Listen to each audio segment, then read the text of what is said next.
All right, everybody. I think I think this junk is working. Of course, since it is my stream, there's every chance that it will not be working in just a few short moments. Oh, I definitely need my headphones plugged in. And then, oh God, do we have game audio? Probably not. We do. Holy fuck, I'm the greatest. I'm the absolute greatest. My God.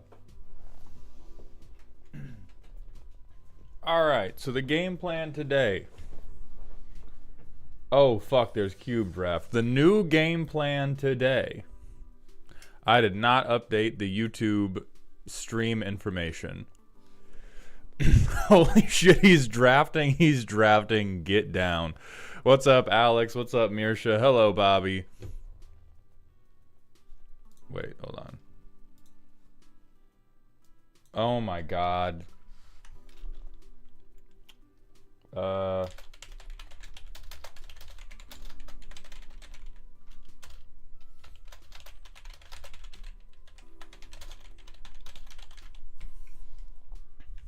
on, everybody. We have to update the titles because my new draft-related titles did not save.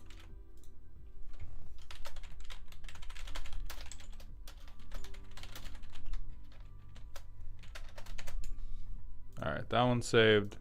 There we go. How's the most positive influence in my life doing? Harvahall, worse now that I know I'm the most positive influence in your life. Talk to someone. Meet a community Mike's not on? Yes, it is. Hold on. Hold on. Yes, it is. And it's coming through. What the fuck are you talking about? Who's trying to gaslight me about my own mics?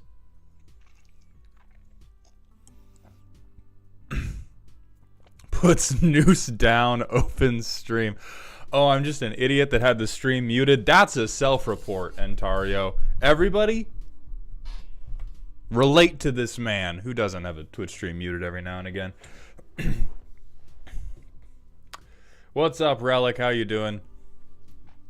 Okay, so before we draft it, we are going to look at the card pool.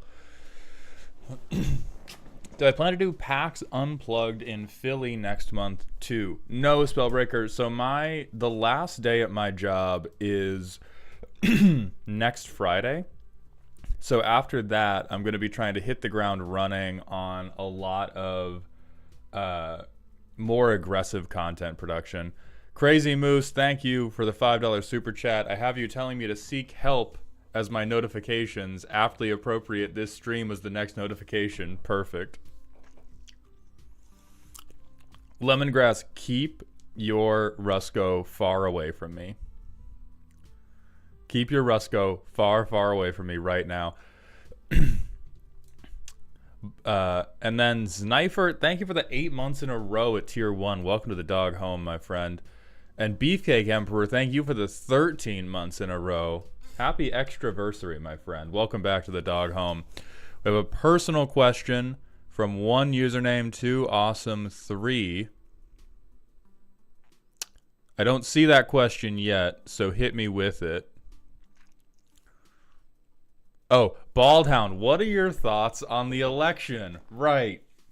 Uh-huh. First, it's a miracle that I have any hair. After how ridiculous last night was. It should not come as any surprise, given that I have many times stated that my politics are so far left you get your guns back. But I am not a Trump supporter. I think this is hugely, hugely bad for our country, outside of any of Trump's specific policies. Mainly because of the same thing that's fucked us since Trump's first term, which are his judicial appointments. We have a bunch of corporate brown-nosing ass lickers who have gotten onto the Supreme Court, have gotten onto state and county circuit courts. I don't know if that's the right term, but at the high federal level and at the state level, we had a ton of judicial appointments of unqualified assholes, and we're going to get way more of those. What's the chance you think we become a fascist dictatorship? I legitimately don't know. I want to I want to have something a lot more bombastic to say for stream, like for content purposes, but I legitimately don't know. Over under 20%.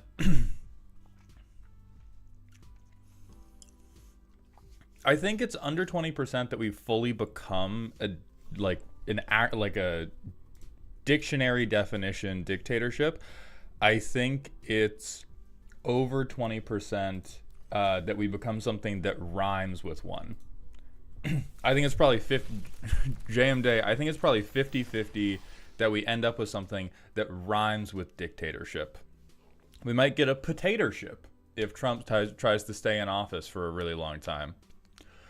I think a concerningly likely outcome is the entire Trump family just runs for office because we were, for some ridiculous reason, cool with his family member holding positions at all levels of government. No, Joe Salsa, you get the fuck out of here with that. Here's the thing. As someone who spends all of their time making jokes, bro is not funny. Bro has gotten some of the lowest level zingers available to anyone in the world a couple times because politicians are not used to anyone being actually mean. Everyone is Shady Shroomy. Thank you for the gifted tier 1 sub. Welcome to Dog Heaven, my friend. Like, Trump is just a dickhead who says a lot of insults, and as someone who used to be a dickhead that said a lot of insults, every once in a while motherfuckers laugh, and that's basically all he's got. But overall, like, I just can't.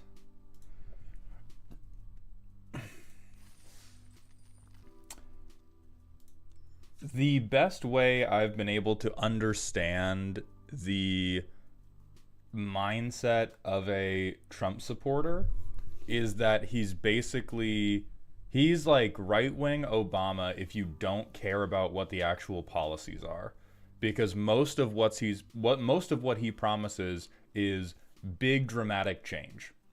And so the best I can come to sympathizing with any of them is, okay, you really don't like how your life is, and this guy is promising big dramatic change. That was also the heart of Obama's campaign. The fact that he had actual policies and things that might actually help people, you know, I think are totally irrelevant when it comes to how politically disconnected the average person in the United States are. But it's still just like ridiculous because I saw so many people talking about how, oh, this wasn't like, the Democrats really overrated how much this was going to be about social issues. Nobody cared about pronouns in California. We cared that eggs were $4 and he has a plan to make our economy better. When basically every fucking word out of his mouth sounds like doom for our goddamn economy. Because his primary plans are, we're going to make a bunch of tariffs, which brings prices up. We might be buying American, but it does bring all of your prices up. And so if you're already mad that you couldn't afford things, you're now, the floor of buying things is going to be higher. And he said he's going to create, I think he said he's creating a new department just for deporting illegal immigrants. He wants to give a 10% raise to every Border Patrol officer, and he wants to add a $10,000 signing bonus for joining the Border Patrol. So he wants to reduce government bloat, create a new government department, and just shotgun money at removing the cheapest workforce from our nation. Like, I'm not even going to get into the politics of whether or not you think these people should have asylum, whether or not you think they deserve to be here, because we'll argue about that for the next 5 hours. But regardless of what you think about their, like, moral place here, a huge part of our economy is built off the backs of illegal immigrants. These are not jobs that they have taken from honest, hardworking Americans. These are jobs that they have taken because the hardworking Americans just flat out don't want to fucking do them. So we're going to raise prices by getting a bunch of tariffs on. We might help, we might increase the number of US dollars that are going to US companies as a result of those tariffs, but globally, anybody we put tariffs on is just going to hit us with retaliatory tariffs, and the strength of these American companies, which are almost all global, because very few American companies are servicing only America, are probably going to get hit in the long run, which is going to further damage our economy. And then we're going to remove one of our largest and highest producing and lowest offending populations by throwing a ton of money into a pseudo-militarized form of the government. And when it comes to reducing the government bloat, who I've heard talk that they're bringing in fucking Elon Musk, who's going to reduce government spending by creating a new government department. Everything they say has been, we're going to make the economy better by raising the prices on everything, by getting rid of a bunch of the workers who do the jobs that none of you would do in the first place. And then we're going to get rid of excess government spending by creating a new government department to identify all the bad excess spending. Like the move fast, break things attitude that Elon Musk has tried to apply to Twitter is not going to work at the Department of Education. And it hasn't even worked at Twitter. Like, the thing hasn't fully broken yet, but it's gotten worse and worse ever since he's taken over it. Do you support immigrants being treated as subhuman and not getting living wages? No, John Lopez, it's terrible. The reason I haven't broached that topic is because it will take 5 hours of screaming about it. Miss Us Inferno, thank you very much for the Twitch follow. And Stormblast, thank you for the Twitch follow as well. Welcome to the doghouse, my friend. And so basically the entire,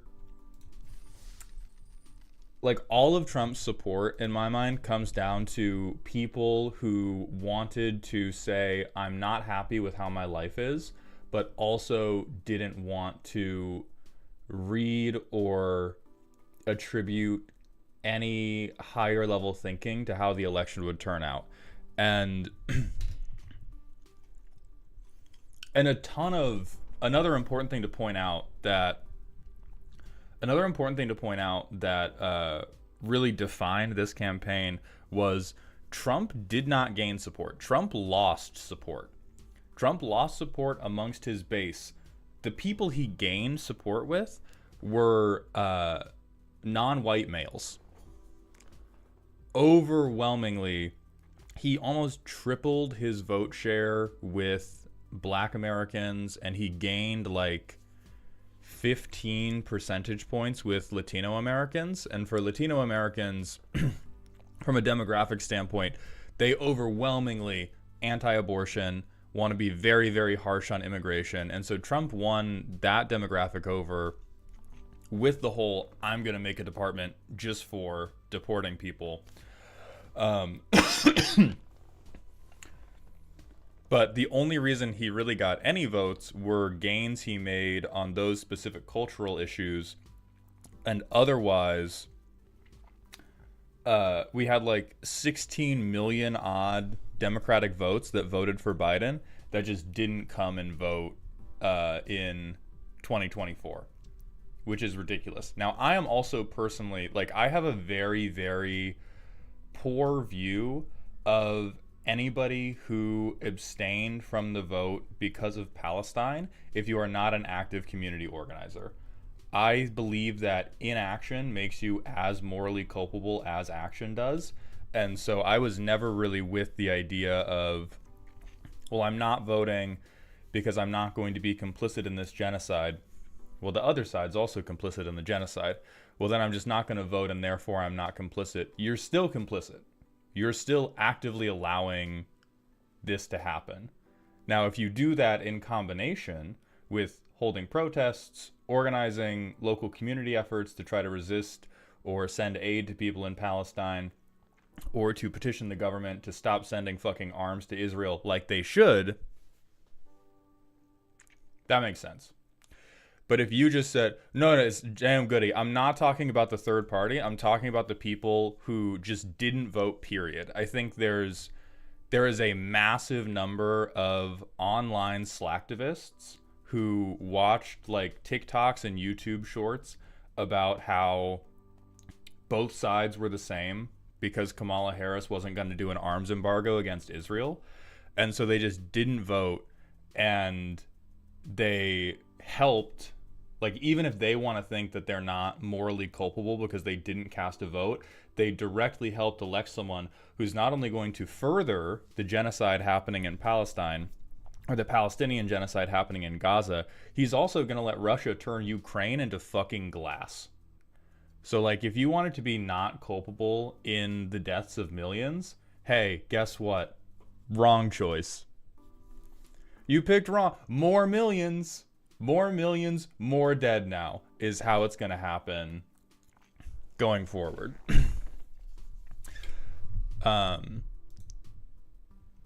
Like, it's just so many of the... Now, the best point... Okay, do you have any advice for someone trying out streaming MTG Arena? Should I try ranked? Mrs. Inferno? All right, let's switch gears to something that is maybe less upsetting. A little less upsetting is the...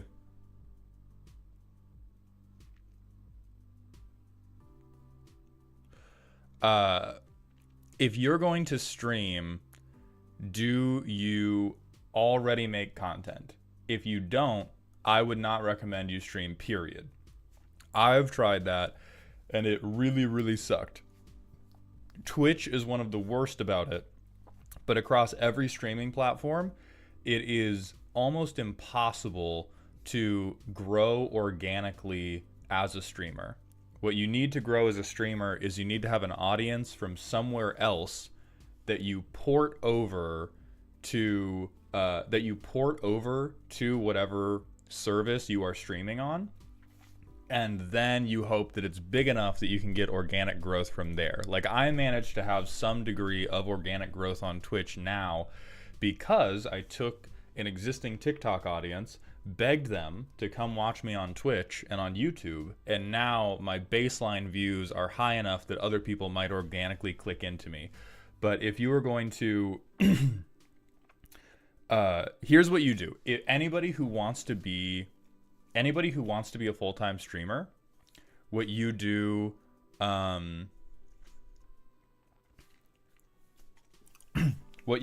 is you spend time thinking about, okay, what funny moments might be happening on a stream that I would want to watch, and then you stage those and you post them as clips on YouTube and TikTok, and you link to your Twitch account. And you keep doing that until you have like 2,000 Twitch followers, and then you start streaming live on Twitch. Like, just going out, and I'm going to do, because Twitch is improv content. Twitch is, I'm going to sit down and flick a camera on, and I'm going to, for the next 3 hours, attempt to do improv, most likely to an empty room.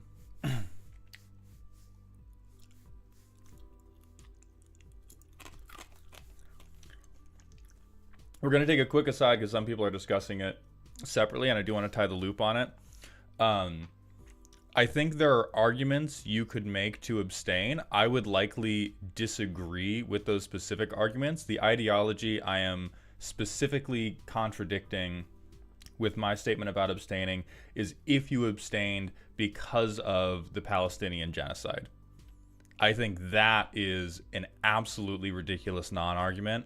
I'm not going to try and get into all of the different various reasons somebody might want to abstain from an election or feel like their needs are not served by either side. I'm sure that I would want to contradict many other situations about that. I'm saying specifically, anybody that did not vote because of Gaza was being fucking ridiculous and is actively contributing to a more harmful situation by not voting.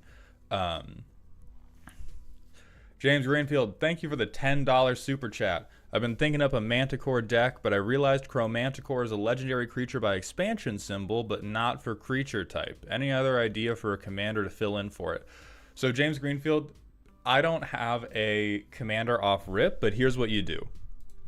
You take all your Manticores, you take your big bucket of shitty Manticores, and you go, what colors do I need access to?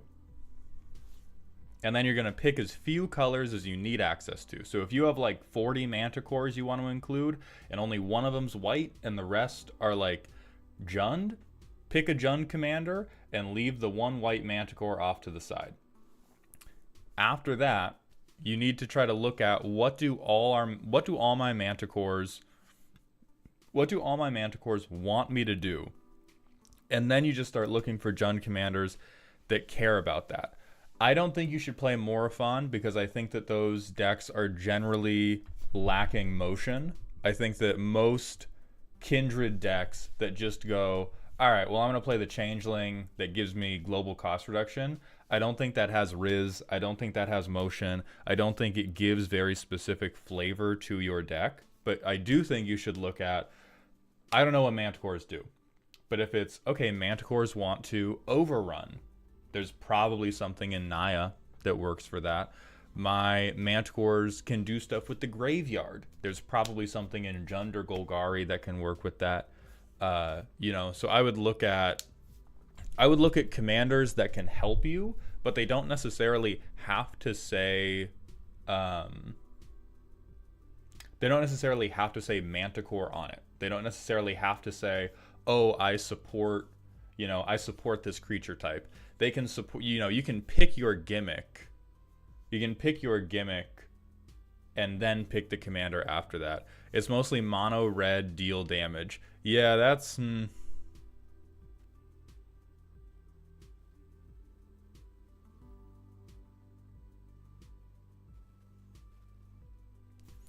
Yeah, you could always do partners. I'm sure there's something you could... There are 12 Manticores and all of them are bad. So maybe the deck just doesn't need to exist. White Bread, thank you for the gifted community sub. Welcome to the dog heaven. And Lex the Gnome, thank you for the 10 months in a row. Welcome back to the dog home, my friend.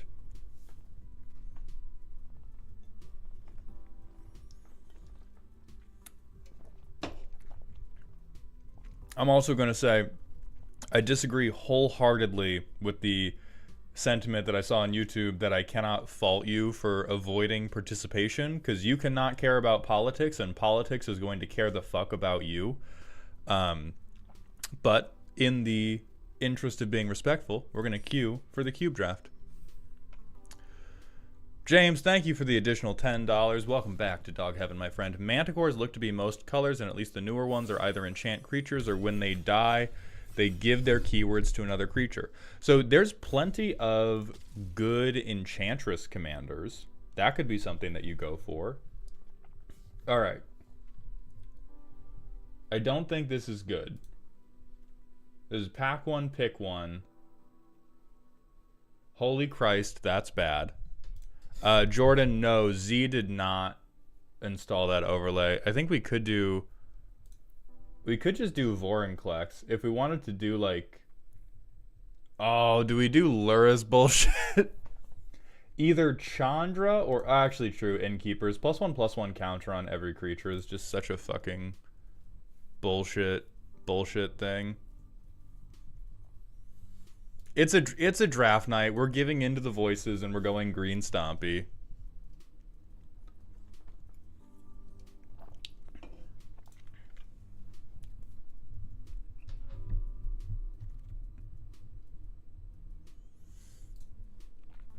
Okay, Avacyn. This seems too expensive. I think this could be hot. If we stay in Selesnya, that could be very good. Like, just searching for any land fell. Fell over Knight of the Reliquary, but I could ramp. I could ramp so much.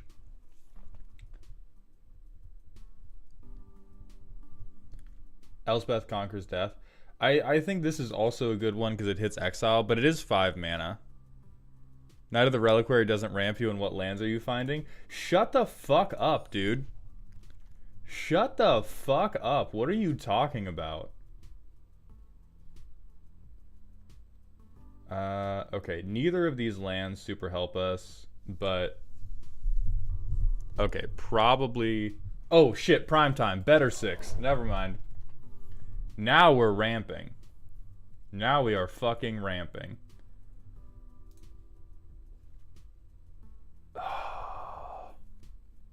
Oh, this pack is bullshit, huh?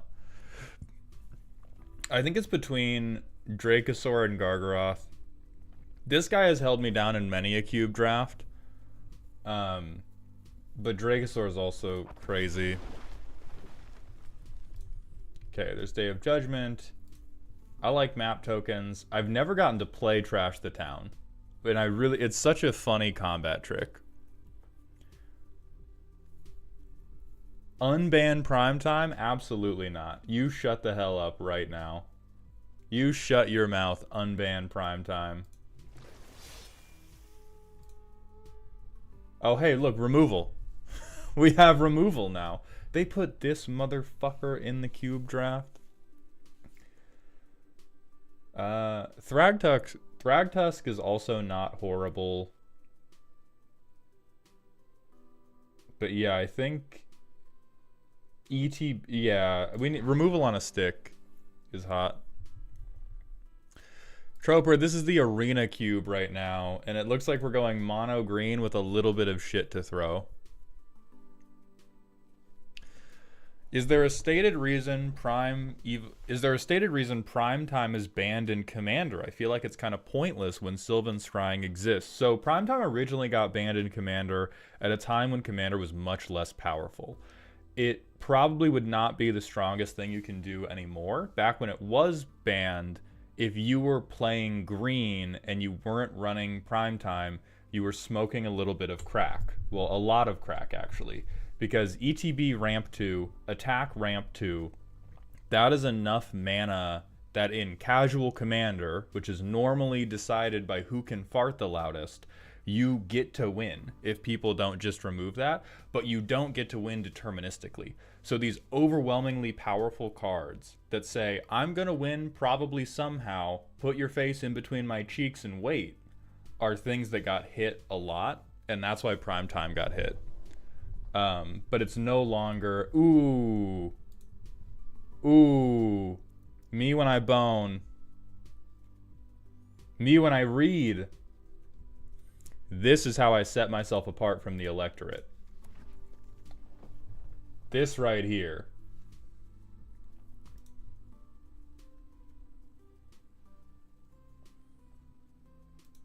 I want to take this just for removal, quite frankly.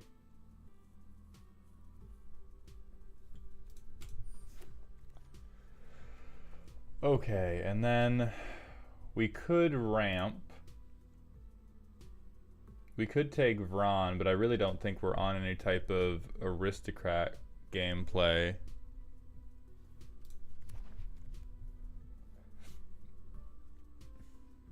What's Gutterbones do? No, that's not good. None of these are good, so I'm going to take the mommy. We could try to do Selesnya. This guy's in red, so who cares? Oh, mana value 1 or less. Straight to the sideboard with you.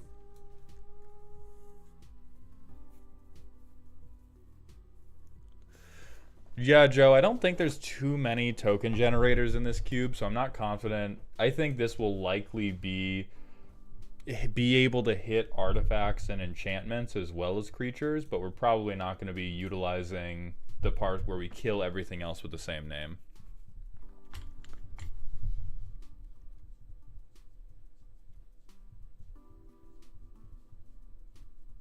I feel like if we want either of these cards, we probably want this, because I don't think we're going to transition to anything that's like Prowess or Spellslinger. And I would like to be able, if we go blue, I'd like to be able to bounce stuff.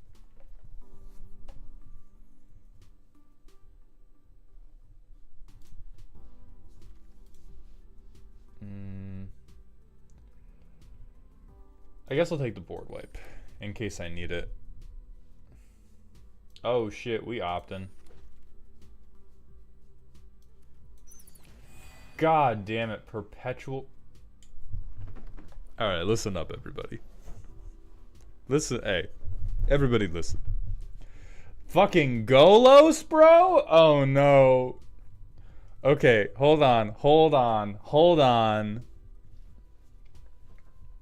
We also have Gitrog, who is terminally insane. We could get Frog, we could get Frog's dad, or we could get Frogman. I think we hoof everyone right in the cooter, but like, so the thing is, Gitrog I think is better in the aggregate. I think that hoof is better as a specific finisher, but on like the average turn, I think Gitrog is superior. Fondue, thank you for the $10 super chat. I'm gonna read it after I drop it. We'll hoof him. We'll hoof him right in the cooter. Duct taped a Clement deck from the Group Hug Bloomborough deck. I wanted to go Frog Kindred until I looked up Frogs and Scryfall. Any ideas to make it fun that doesn't involve Changeling spam? Yeah, Fondue, so we've seen a Frog deck before, and I can speak on it more in a moment. Everybody freaked out. Oh, yeah. Oh, yeah. Oh, yeah. Fuck Grave Titan. We could get removal. We could splash for this because holy shit, this is ridiculous. Like, holy shit, this is a dumb card. Crazy Moose, thank you for the $5 super chat. I've made the perfect Mauled-approved deck. No Soul Ring, no Mana Rocks, great mana base, and perfect synergy. Omnath, Locust of Mana, and 99 Forests. I will call the police, Moose. Okay. I think the Hydra could be okay if we ramp into it. The Cobra is very generically good. We have straight up nothing that's going to trigger it. We need ramp. I don't think that's true. Our curve is very responsible right now. Shut the fuck up. Heist was a mistake? You were a fucking mistake. I'm sorry. Listen, I'm sorry. I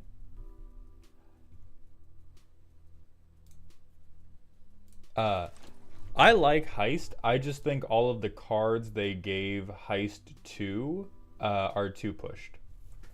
I think Heist is a pretty good mechanic, but the numbers they put onto everything were flat out fucking ridiculous. It's gotta be once, right? I mean, maybe Boseiju, but I really like once. Okay. I do think we want this land because we are in green and black. None of these other cards, yeah, none of these other cards are crazy. Oh, Abrupt Decay is, fuck it. We need a land. We need a land. We need to fix our mana. Me when I quake. Frog. Okay, guys, listen. I know I didn't ask for any input on these last couple picks, but also, what else was I gonna pick? No Bitter Blossom? Over Ansrag, bro? What are we talking about? Over a 4 mana 8/4? Come on. So fuck this guy. Probably fuck this guy. Now the curve is fine. Now it's a curve. It's a curve again. Everyone shut up. Actually, we're gonna bring Donkey Kong back in, and now we have a cool little ski ramp instead of just a mana curve.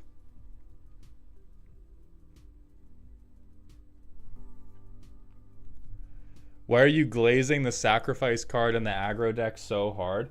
Because I could draw 8 ramp 8 and then drop Craterhoof if I sack fucking Ansrag. What do you mean, why? We had Bitter Blossom and you didn't pick it? I don't think you guys understand the power of a Mole God. I think you are all highly doubting the unrestrained power of playing Ansrag the Quake Mole. No, that Croc had cycling. It also had an arena mechanic. And we are good people. We're not bad people. I think this is the best individual. Sensor, dog? What are we talking about?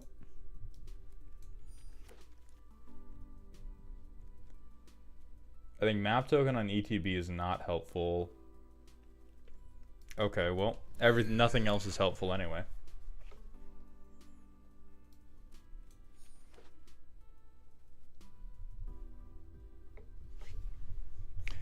That arena mechanic fucking rules also. Don't lie to me. Dalek the person, thank you for the Twitch follow. Welcome to the doghouse, my friend. Okay. I don't think we have the removal for this. Ornithopter could help us. So could Fabled Passage in terms of fixing. Oh, definitely not that Sylvala.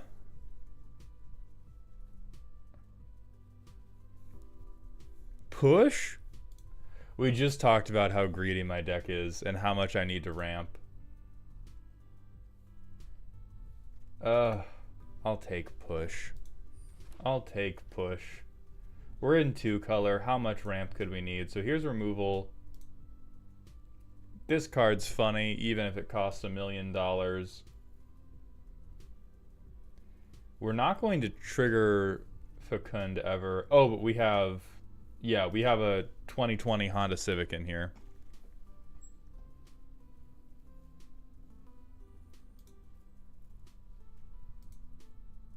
Ooh. Okay. Hear me out about this. Yeah, hear me out about making $1 million because I've played any creatures.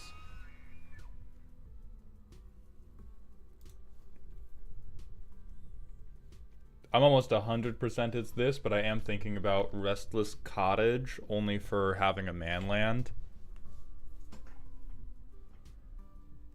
We're not picking Tiny Bones for sure. But having the cottage would be... But do we have any, like... I think I need more... I think I need more creatures I can play early. Because if we have a ton of mana late game, we probably won anyway. Oh. Oh. But we could jund him out. We could jund him out, gang.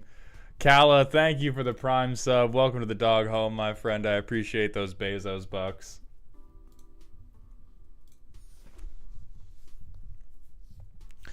Ramp into win is the only algebraic formula I ascribe to. God bless you. I think we take Guardian Idol. We don't have a lot of crimes.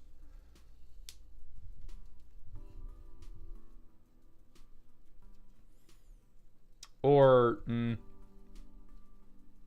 take the rat. Why should I? But I don't do anything with hating on other people's graveyards. It's Bitter Blossom too. That's not true. These motherfuckers don't block. These motherfuckers do not block.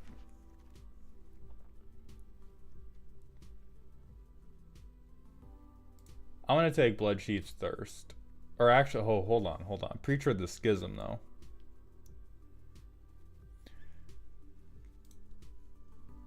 My streamer is a coward. I'm not a coward. I just want to resolve Craterhoof. I want to do some cool shit.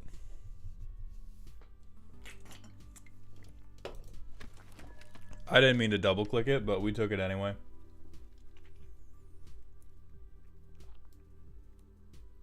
I don't think this shit helps us, but so, alright, straight to sideboard. Virtue Wield. That is interesting.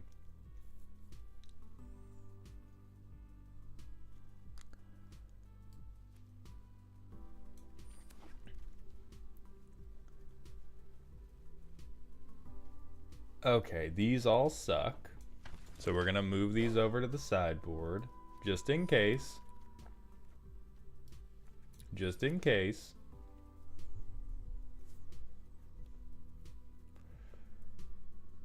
You skipped both of the busted token generators. What do you mean you're trying to hoof?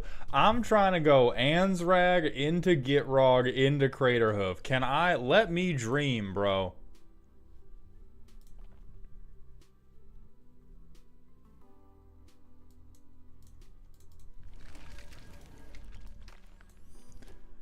Just let a man fucking dream. Pika Puff and Joe Me Bug, you've both redeemed personal questions. Go ahead and hit me with those in Twitch chat as soon as you please. Also, Caveman B-Rad, I used your code on Cool Stuff Inc. and I love your token. I'm putting it on my display shelf next to the display version of Prosper where it belongs. Thank you so much. And I will take this moment to remind everyone, I'm sponsored by CoolStuffInc.com. If you use code MALD at checkout, you get 5% off on any trading card purchases or any purchases on their website, and you get a me token that you can draw dicks on, and I won't even know anything about it. Jordan, thank you for the tier 1 Twitch sub, my friend. For 18 months, a year and a half. I did say I'm going full-time soon. My last day at work is next Friday. So, ironically, I'm way busier than normal until then, because my job has been very, very good to me, and I'm trying to leave them in a position where I can, 1, come back if this shit all flops, and 2, I just don't want to screw them over when I leave. And so I'm going to be doing a lot more work than normal until next Friday, and then after next Friday, my producer comes into town and we're going to start filming a brand new series, and we're going to try to start getting that edited and posted weekly. And it should all be hot and great and good. Robo Forever, hit me with that rant topic, my friend. Are deck roast slots going to go up? No, those are going to stay capped for the foreseeable future. The new series we're trying to film is a more highly produced version of deck roasting. So there will be a different premium way to get your deck roasted that will involve scripted jokes rather than whatever I can come up with live.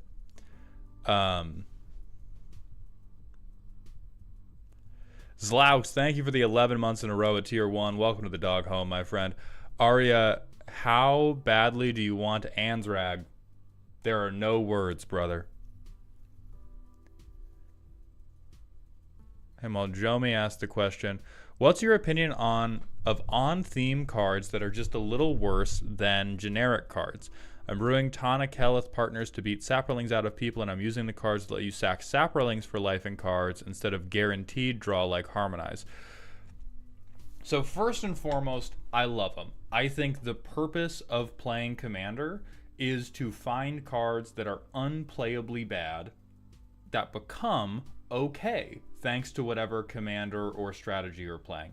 I do think that has to be tempered with a number of generically good cards that you find appropriate to make sure the deck can still function, period. Because there are thematic decks you can make where everything is super flavorful, it all ties together, you have a cork board and a can of galaxy gas in the back of your room from when you came up with the deck list, and if you don't draw everything in the right order, or if anybody ever removes your commander, you are locked out of playing the game. I think if your theme is that fragile, then you should probably bolster it with some generically good cards. But in general, if I am able to pick something that feels on theme, on flavor, or plays into a synergy rather than something that is like Rhystic Study or Smothering Tithe, I will always pick that. To me, that is why you should play Commander. That's like the whole reason. If you just want to play with really good cards, play competitive Commander. That's where people play all the really good cards.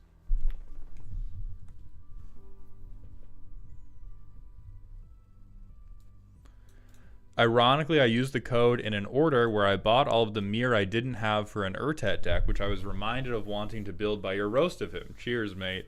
Thank you, Caveman.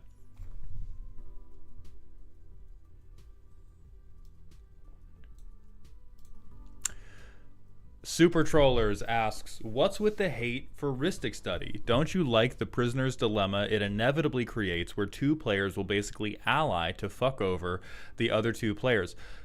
Here's the thing. It's never made an interesting game state to me.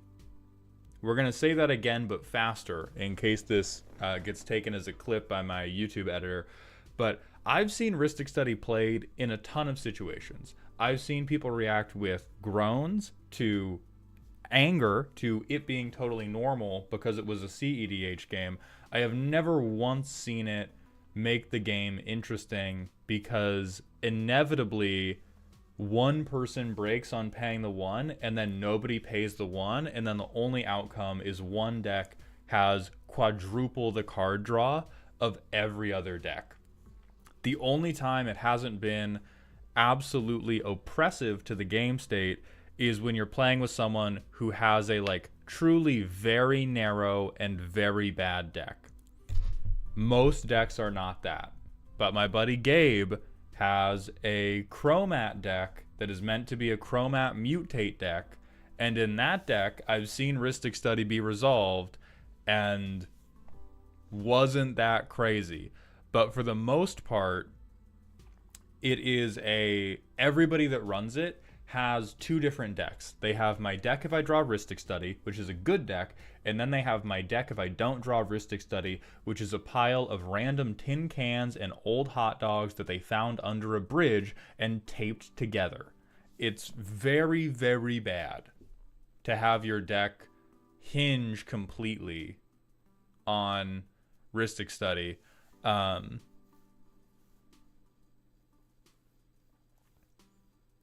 Do you know how many people I've heard complain about how they lost the game after never paying a single Rhystic trigger?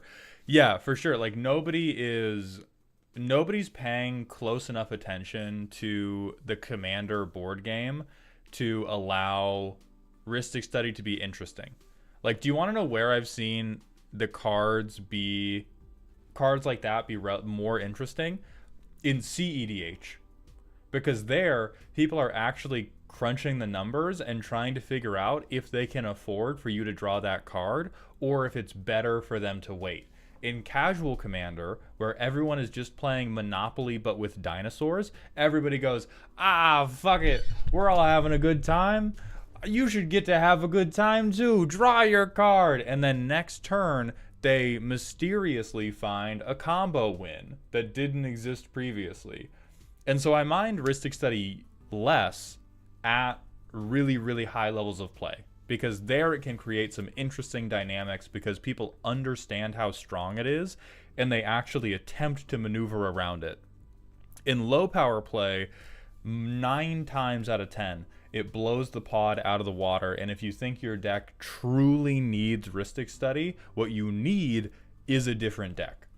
If your gimmick can only be held together by drawing a card every time somebody casts a spell, that is an art piece. That is not a functional Commander deck. That is a Wattpad fan fiction that you need to write and get into the world because your creativity deserves to shine, but it does not deserve to shine by you just farting all over the table.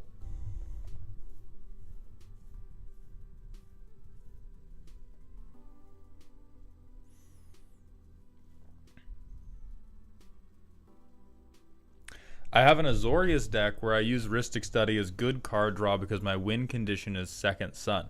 See, that is actually a prime example of the type of decks that I don't enjoy Rhystic Study is, because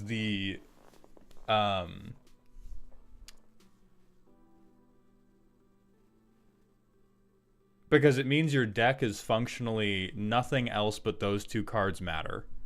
Because if you draw those two cards, you probably win. And if you don't draw those two cards, the deck probably plays obscenely differently.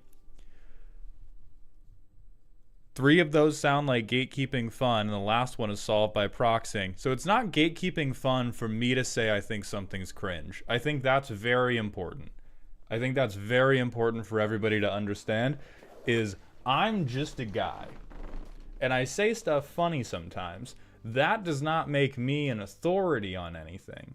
It does mean that I can say, I don't like this thing. I think it's dumb. Here's another opinion that isn't gatekeeping food. I don't like American gravy. I'm sure most of you disagree with me. However, I know I'm right. Saying that I despise something or that I think it's bad is not gatekeeping anything. Making an argument as to why I think it's not fun or why it's bad is not gatekeeping anything. If I went to conventions and when people played Rhystic Study, I stood up and said, I won't play with you and I think you should be removed from the property, that would be gatekeeping fun. But instead what I do, like what I did in Vegas when people played Rhystic Study against me, was I said, oh God, oh fuck, please everybody pay your goddamn taxes. And when people didn't pay their taxes, I made fun of them. And when the Rhystic Study player drew cards, I made fun of them. Because I'm a shit talker. It's what I do. But none of that is gatekeeping. Question, does copying...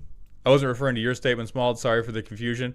No worries, Cobalt, but I will always take the opportunity to go on a good rant, so I'm sorry if that felt aggro. But I saw a tangent, and I went for it. I will never pay my taxes, and you can't make me. True. I will, though. What about smothering tithe? Same type of feeling. Like there's... What is the draft pod waiting for? Oh, yeah, I've just been yapping the whole time. So let's cut... I think we cut the red for sure. And then we need 2 other cuts. We probably can't afford to cut any lands.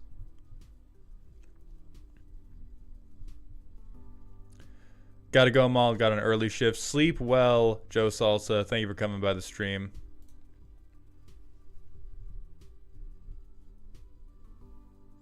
White or brown gravy, with or without sausage? What about grits? So Crazy Moose... I've not enjoyed grits, but I've never had good grits. I don't think. White or brown, had both, haven't liked either.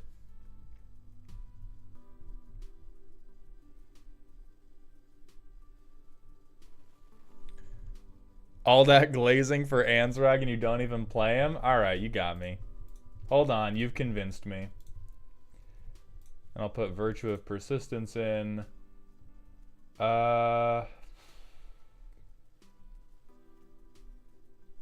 Okay, guys, how do we feel about the 44 card special? How do we feel about the 44 card special? Arius losing it. I don't think we can cut Elder Gargaroth. I think we can cut Robo Forever. You just tell me the thing you want me to rant about. I think you did ask, and then it got kind of caught up in the confusion of me yelling about a million different things. So I'm scrolling back through. Rant on why Mono Black Wither is the best. What the fuck are you? Are you necrotizing fasciitis with a Twitch account? What do you mean Mono Black Wither is the best? Hold on.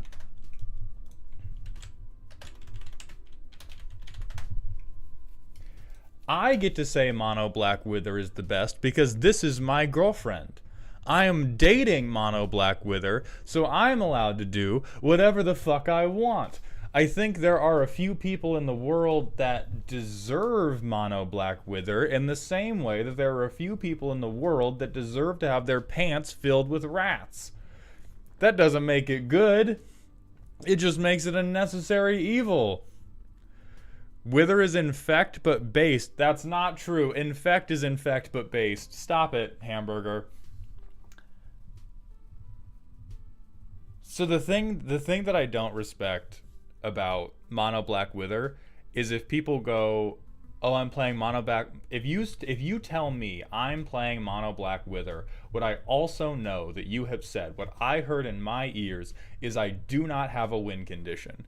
And if anybody goes, I do play Mono Black Wither, however, I do have a win condition, what I then know is that this motherfucker is in your deck and absolutely nothing else.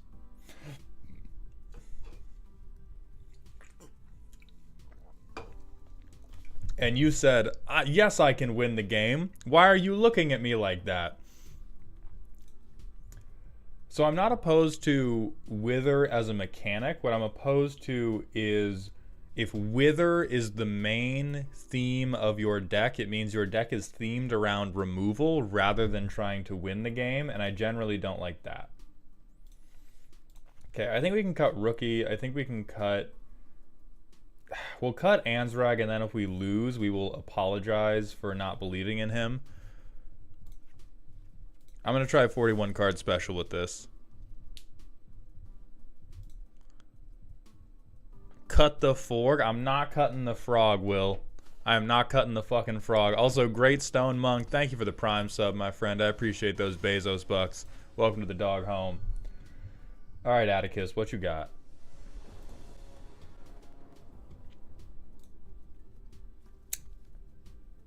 We are so gooned. Well, we can draw cards. No, we got it. We got it. Mauled, go look up. I love the all caps reactions from Arya like 2 seconds after I make the wrong decision. I'll make the decision. 2 seconds later, Arya goes, "Don't do that!" It's the best. Okay, if they're in Dimir... Oh, fuck. Well, we have 5 turns. We have 5 turns. Okay, they get nothing back.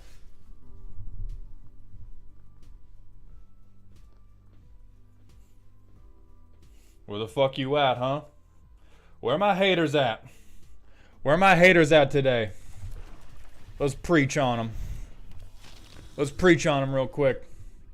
Lord, I have gathered you here today to put my foot directly up your rectum.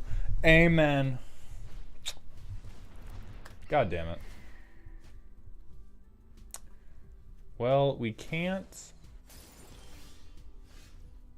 remove that, so I'm just gonna run Preacher into it so that I can protect, so that I can swing with Primetime and shit on the next turns.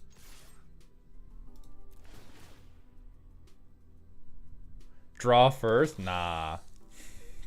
Nah, bro. I ain't no coward.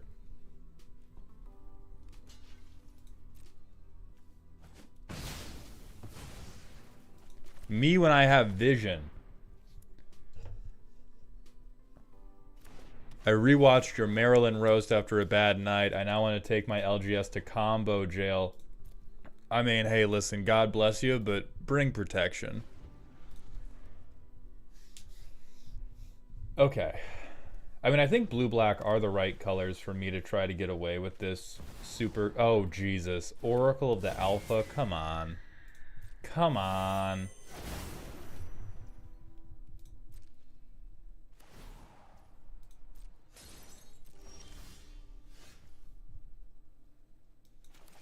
Could have Mind Stone. Who cares? We're prime timing. If you have fucking Swan Song but for creatures, I'm gonna freak out.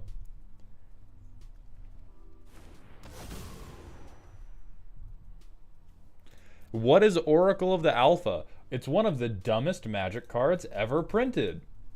It conjures, which is an arena mechanic that's dumb, the power 9 into your library, and then on attack you scry 1. And so people attempt to play and bounce and play and bounce it, and then string together a million extra turns.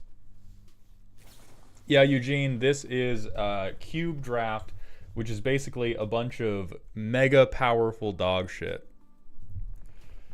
How about this? If someone plays Rhystic Studies, next game will be a Turgid game. Okay, so 2 wrongs don't make a right, and shitting on the table twice does not clean my table, Super Trollers. Although you are living up to your name.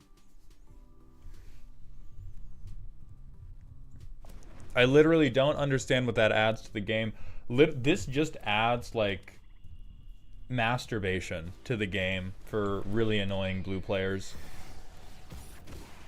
It's just like straight up, it's just straight up a Jorkanet card.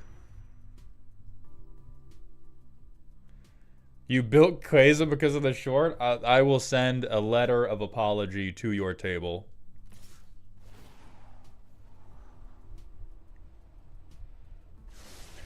If there was an arena mode that banned all alchemy cards, which would you play?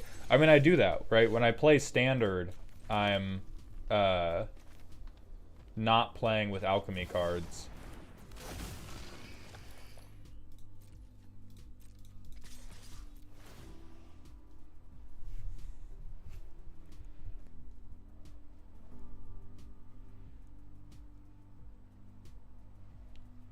Alright. Yeah, you got a removal spell. Probably should have used it before I swung, but whatever.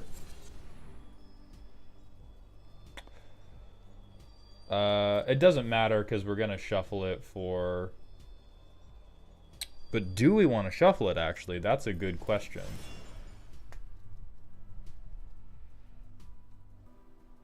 No, I just won't shuffle. Yeah. Because we're going to draw with Reckoner Bankbuster. Well, no, we're going to sequence correctly this time. We're going to Mind Stone, and then we're going to draw with Reckoner Bankbuster.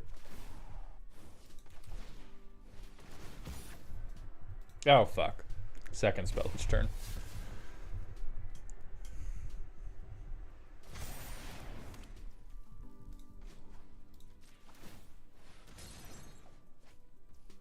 Okay.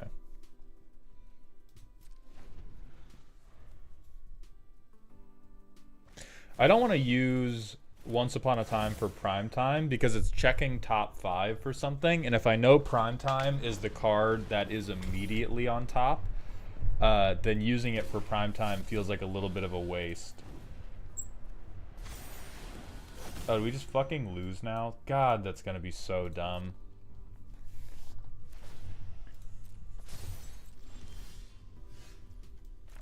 Yeah, I think the game's just over.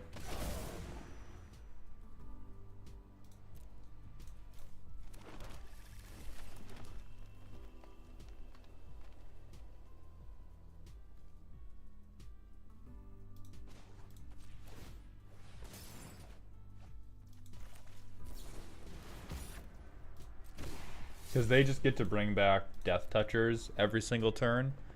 And then nothing in my deck can beat... Oh, well, a Crater Hoof could beat the Death Touchers.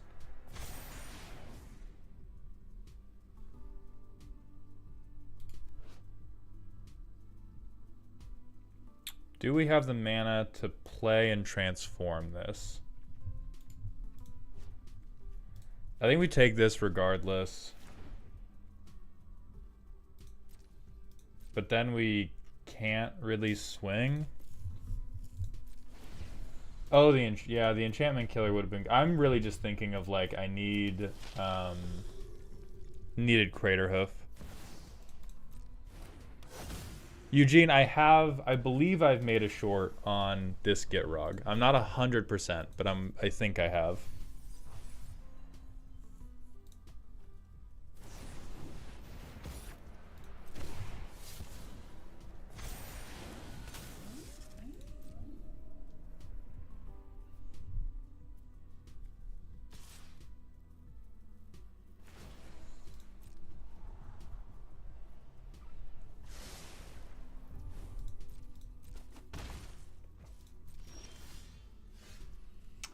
Okay. Fatal Push is...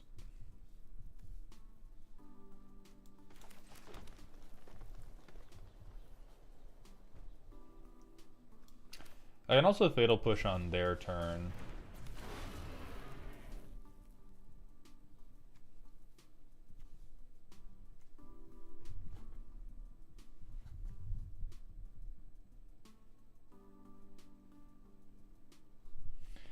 Is there anything for 4 or less that it's worth? Like, I think I just get rid of Ledger Shredder here.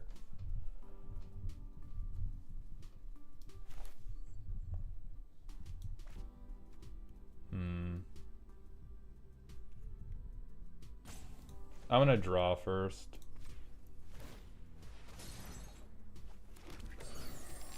Okay, Kogla's pretty hot.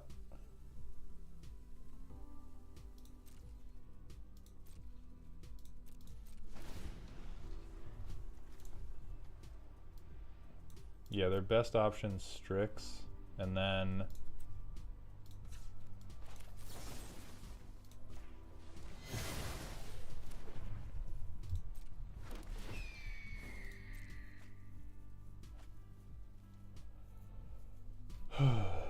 7, 8, 9, 10, 11, 12. So we have 12, 13, we have 14 mana. Okay, so we can play Kogla, flip Uvenwald, and then with them flipped, I think we can overrun.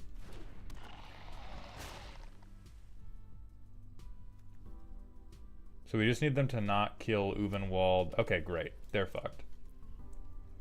They're so boofed.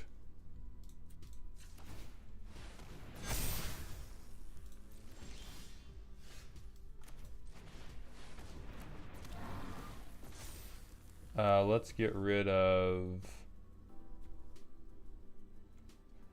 I mean, I guess this thing.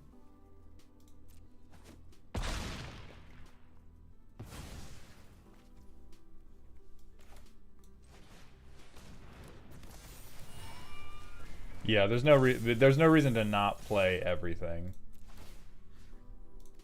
Fuck that.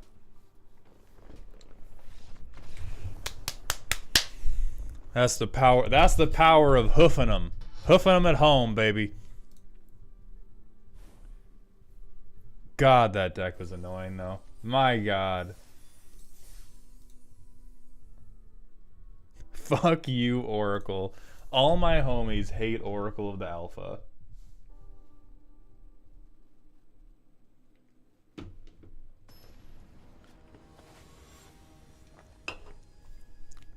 Like I said, add Halana and Elena. Hey, if I had drafted them, we would have.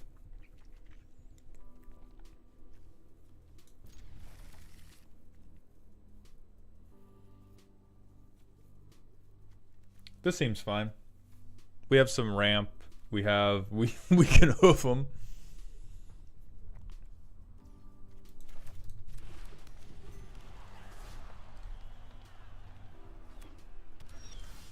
Okay, Simic nonsense. Got it.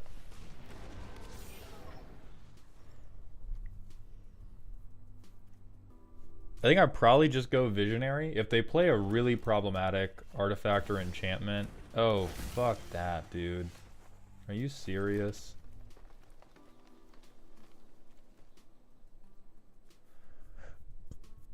Oh, I hate all of this. I'm gonna play this so that I can still draw with Reckoner.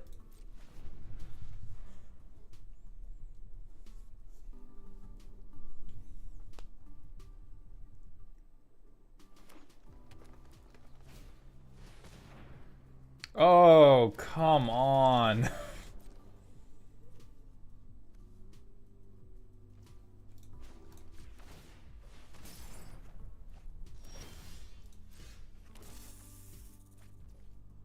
Alright, I'm going to try to remind myself that I don't think we need Preacher yet.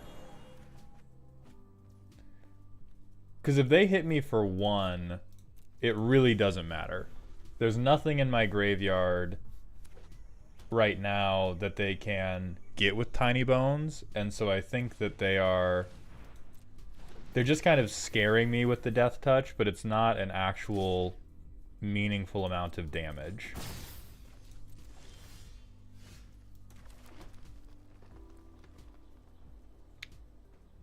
Yeah, for sure. Let's go ahead and get rid of that nonsense. And then we're pretty close. We're almost to Craterhoof already. So I think we can like Schism, Idle. Yeah, that's fine. We will Crew before they die in case they swing in.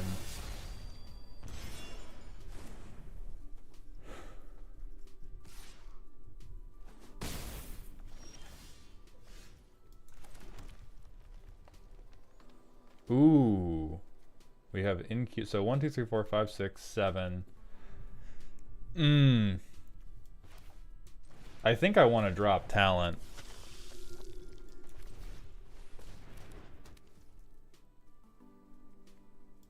Yeah, and then I drop this, and then we can Craterhoof on the next turn. I'm gonna make... probably Schism bigger. Nope. No, no, no. You're not attacking. You're hanging the fuck out. You are not swinging. Did you shove a big-ass monkey corpse into the car to drive it? No, we put Harambe in the ambulance before he had technically died. He was not yet dead at the time we shoved him into that car.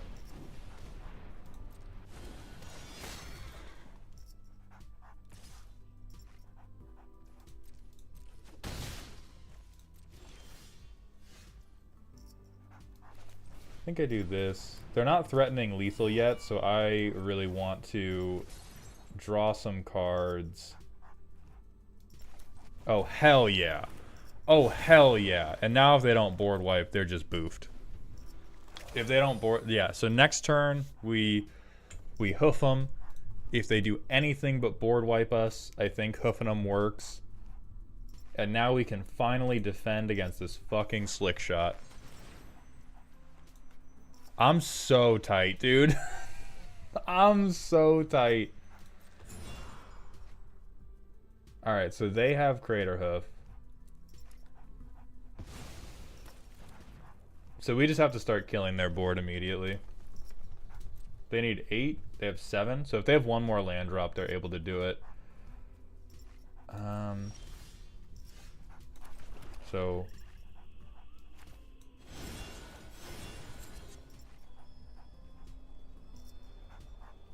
I think I want to take the Death Toucher.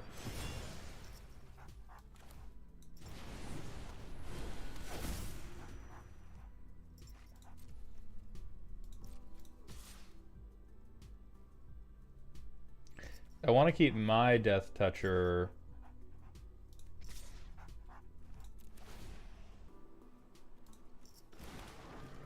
Yeah.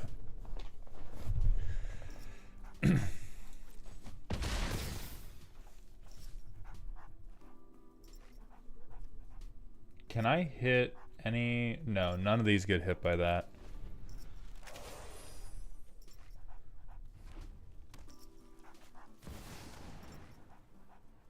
Do I have anything meaningful I can do? I don't think so. I don't think he's stupid. I think I just lose to them swinging out.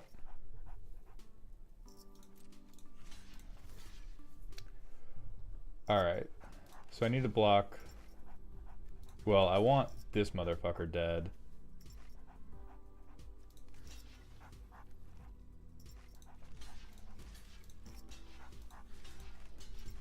So right now 4 is getting through, and then so 9's getting through. Yeah. That should be fine.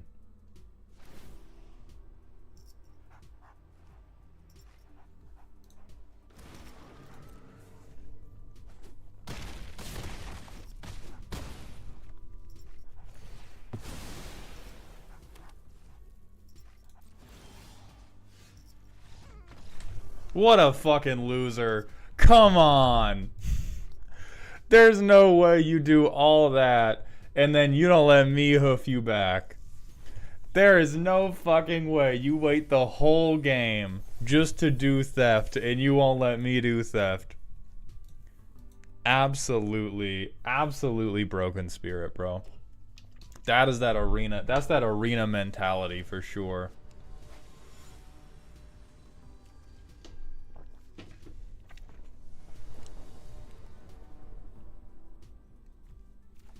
Yeah, this is easily keepable. I think that dude just assumed that they had lethal. Yeah, I would believe that.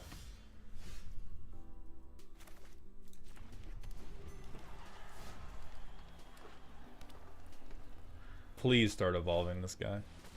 Oh, fuck. Well, now I don't even know what to kill. Because both of those suck.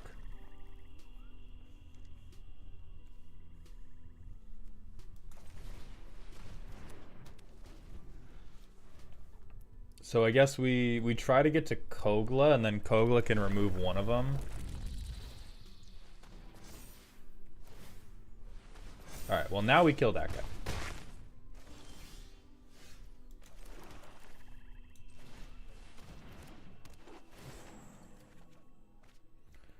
I'm going to go ahead and let them waste some mana pumping this.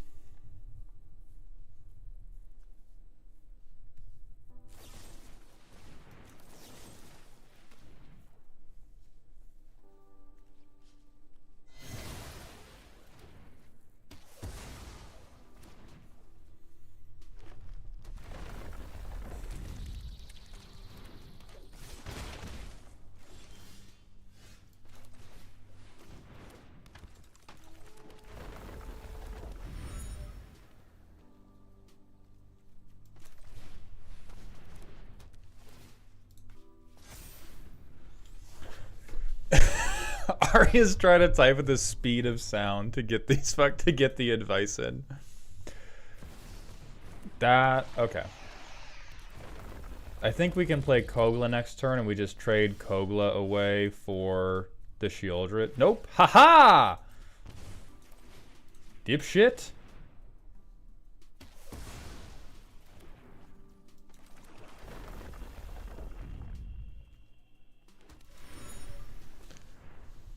I'm in the booth. Okay, so now we can just start doing clue tokens.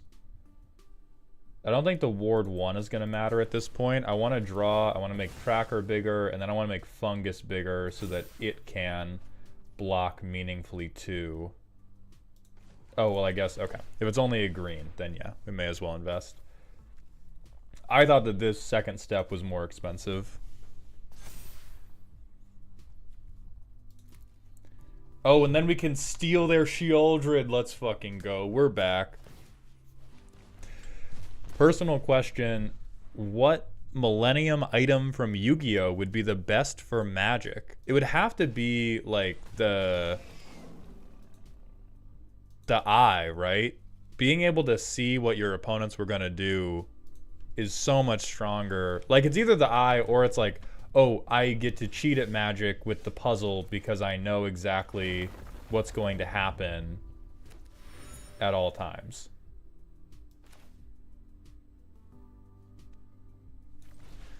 I think we crack Luris here. Because he's just going to replay everything else if I don't crack Luris. So Luris kind of has to go.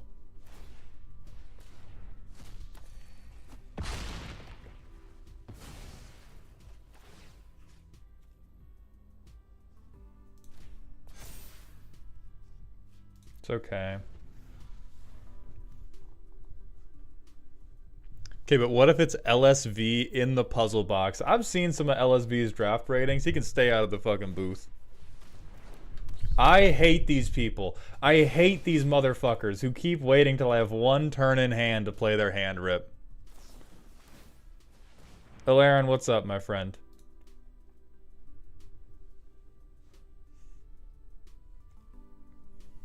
Okay, so they don't have any enchantments.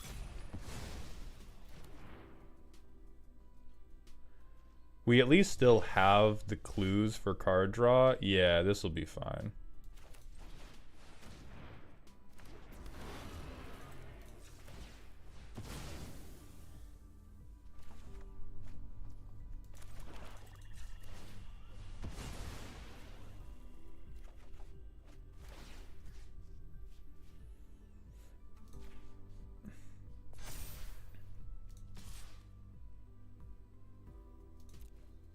Yeah, now they have a flyer, I think we just start pushing damage at their face and hoping that they can't kill us in time.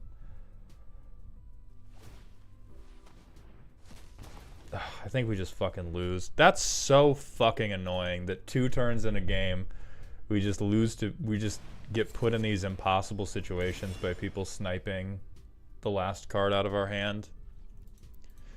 Mocatality, we're doing pretty good. We're playing Cube Draft, which is always much more fun than normal draft, but we're still just suffering because we're losing to these like fucking removal control into theft deck.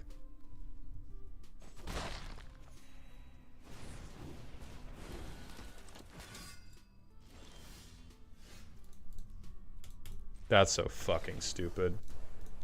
I don't even want to finish that game. That was like 4 lands in a fucking row at the end there. That's so goddamn dumb.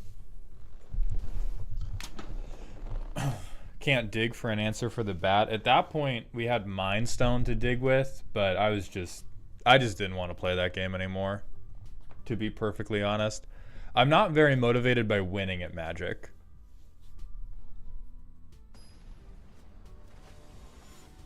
Which is presumably why I'm so much of a Commander player. So we could have Mind Stoned and then... Oh. This is good if we draw any other creatures and we can kill one thing. Fuck it. In Hoof we trust. Iron, we're doing okay. We're playing Cube Draft, and like the thing with Cube Draft is I always try to draft silly big stuff, and everyone else always tries to draft loser control stuff. Mocatality, I've not looked at anything from Foundations yet, so I don't have very strong opinions. I've looked at one or two of the upcoming commanders, but I have not paid it a lot of thought.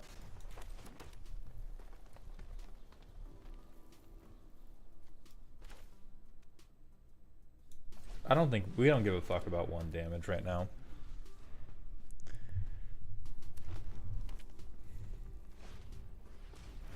We will kill Tiny in good time.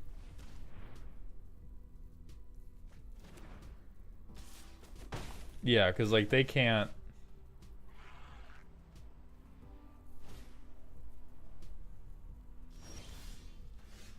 They just don't have the Mananias at this time.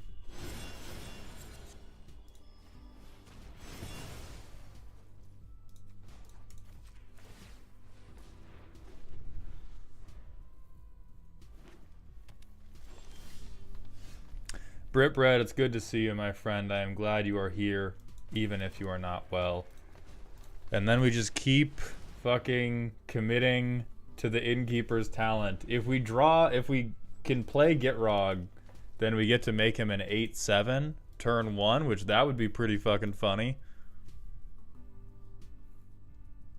Yeah, Brad, this is Cube.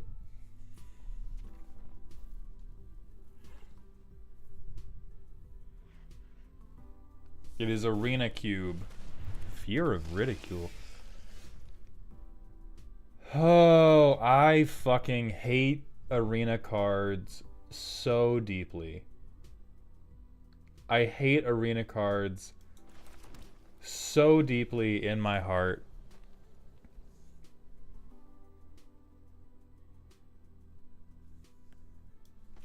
I probably still just rip this anyway and try to beat them to death. It's flavor text.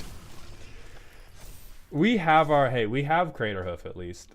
If we didn't have Craterhoof out, this would probably be a lot worse than it is. So they could get Gargaroth. We don't have Ansrag, but a 1/1 Ansrag wouldn't matter anyway.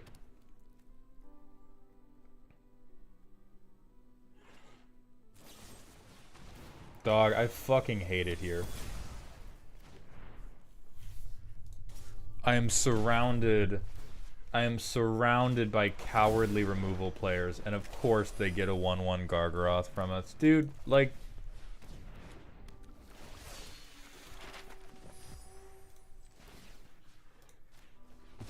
Oh, and they have Menace.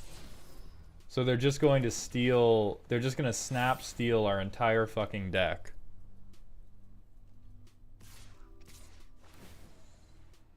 Yeah, Britt, we can look at your card tonight. So if you want to drop the card itself in the Discord again, we can make that happen.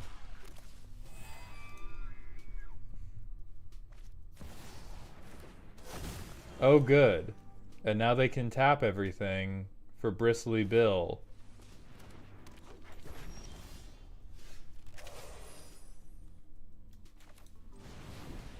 I mean, get Gitrog back, which...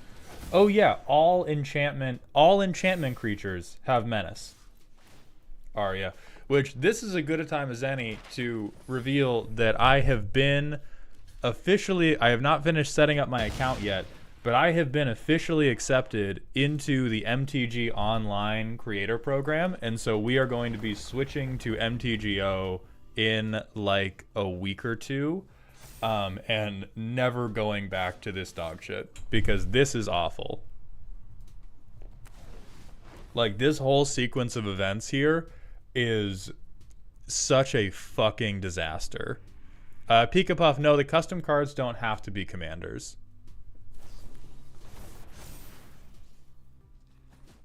Uh-huh.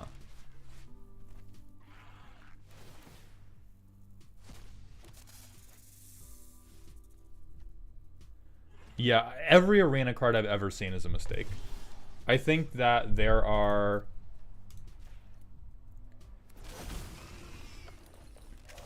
I think that there are some arena mechanics that I think have promise. Oh, look, we probably don't have any... Oh, we have Preacher. Okay, that's better. I think there are some arena mechanics that have promise. I think every individual arena card I can remember is a fucking disaster. I despise them.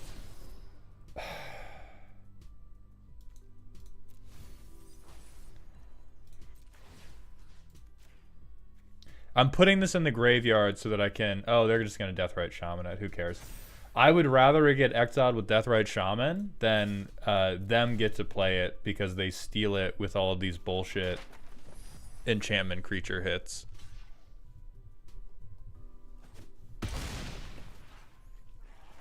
Yeah, I like Heist and Seek as mechanics. I think that a couple Seek cards are even okay. I think most of the Heist cards are overly pushed. And same goes with most of the Seek cards. The thing that I... Oh, they're just trying to push damage. Okay. I was like, why the fuck would you not... Because I'm going to reanimate... Well, now I have to reanimate Gitrog to make sure it has haste. Oh, right. They can just fucking double everything. So I'm going to have to block this. And I'm going to lose a creature.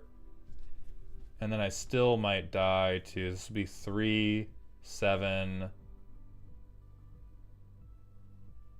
Or no, this will be 4, 6, 7. So I'm just dead. Let's see. Do they have... Actually, they need an instant or sorcery. Yeah, I'm just dead. That's so fucking boring, dude. If they fuck up, we could have won, but who cares about that? But mathematically, they could have killed us there. And I'm not going to... Well, yeah, I don't want to waste... Why would I waste any of my night seeing if you can't read? Because, like, the win's not the important part. The playing good and interesting Magic is the important part. And so whether or not they're good enough at Magic to figure out that they could have won the game doesn't really matter to me. All that matters to me is that I'm playing Magic that I find interesting. And at the point when I've deterministically lost and I'm just waiting to see, like, oh, do you realize that you've lost or that I've lost? It's very whatever. Frozen Coyote, thank you for the Twitch follow. Welcome to the doghouse, my friend. What do they have? Oh, they have Lurrus Companion. Oh boy. If we get a land, we can... no, Ari, we're not yapping about that yet because you and I have to talk to them a lot on the back end about what those events are going to be. So we, like, super duper cannot be making any public promises about that right now.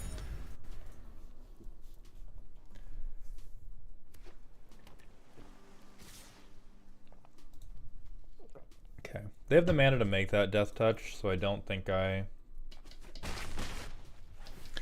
What's MTGO? So MTGO is Magic the Gathering online. It is a different platform that is, I think, like, Wizards is chill with them. But it is a different platform that you can play Magic on. I've had a relatively dim view of it in the past, mainly because I think that you have to pay for cards there, and so there is no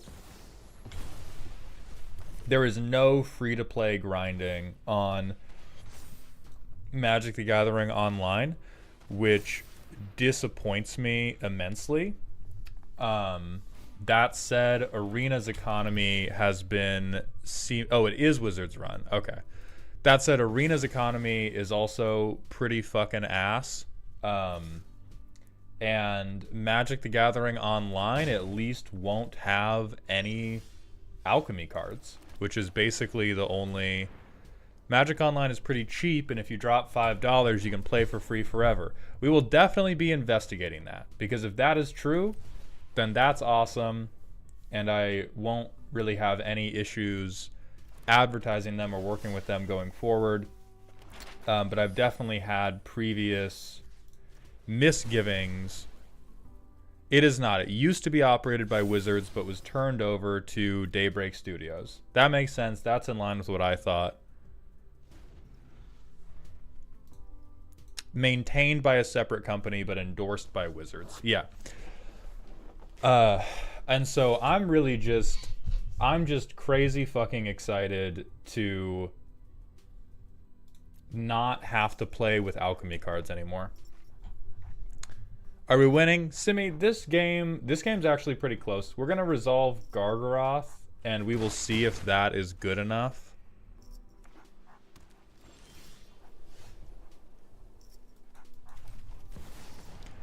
I like the mental contest of playing Magic. I find myself building less optimized decks to see if I can pilot them better than my opponents. I agree with the mental contest, but for me, the enjoyment of the mental contest of Magic ends when I can no longer do proactive things to outpilot you.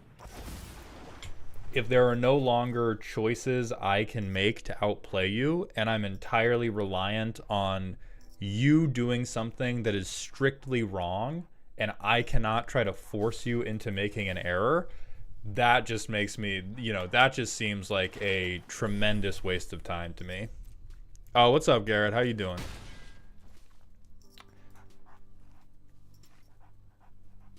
I'm gonna make this guy bigger.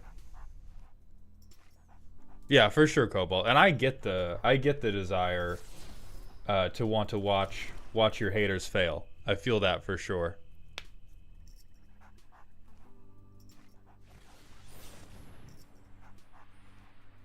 That sucks, dude. We might just lose now.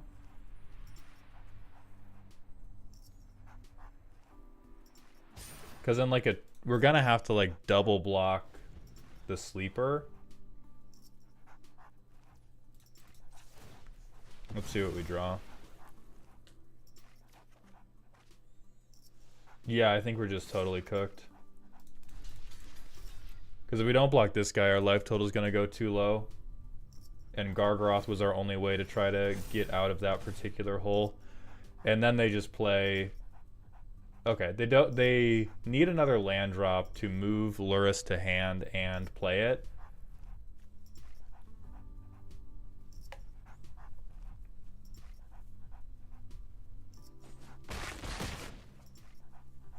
I love that they were taking a moment to do math that 100% did not matter.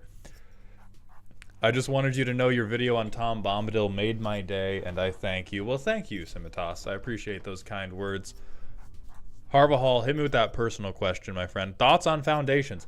Don't have a ton. I've seen a couple commanders spoiled, and all of the commanders I've seen spoiled seem pretty good.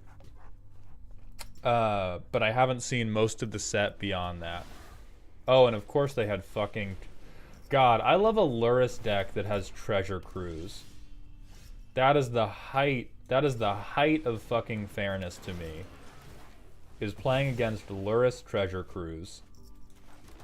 Never mind, now we're cheating back. Nine Enjoyer, thank you for the Twitch follow. Welcome to the doghouse, my friend.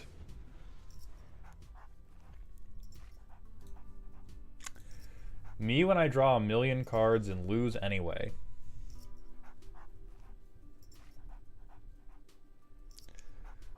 I will say one thing I've seen from foundations that makes me immeasurably upset is that this is a better version of Coma. Like, this is a more fair and more fun version of Coma, and that pisses me off so much when it's an 8/12 with trample that shits out 4 serpents. That makes me lose my mind. That I'm like, oh yeah, that is an improvement over what we had previously.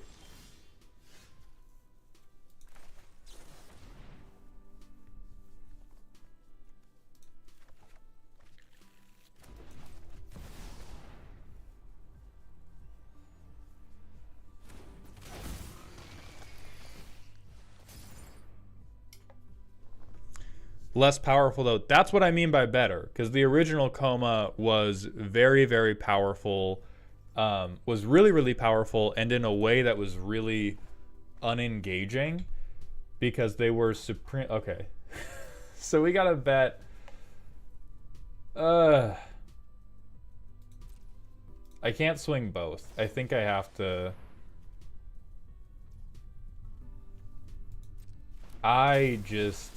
I hate it here. Why does everyone who's playing Cube Draft hate the idea of people casting spells?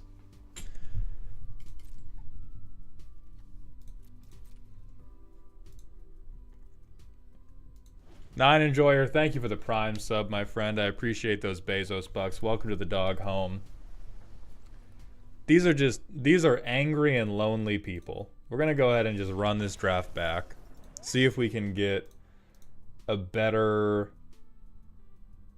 yeah, either a more aggressive ramp start or some better things to Stompy into. That said, it's probably going to be hard to find better things to Stompy into, but we were lacking ramp for a lot of it. We had okay card draw, but we never really had the mana to make that card draw happen.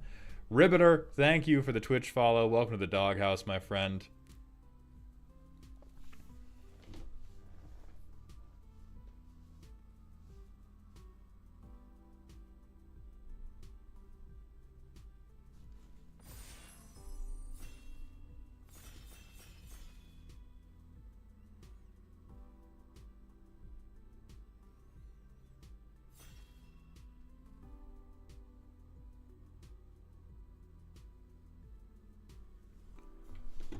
Okay. I'm good. I'm texting my girlfriend. Everybody shut the hell up. This motherfucker's crazy. This motherfucker's crazy. I'm not drafting this because it's an arena card. I'm not drafting this because it's an arena card. I feel like it's gotta be Shelly. It's gotta be creepy insect mommy.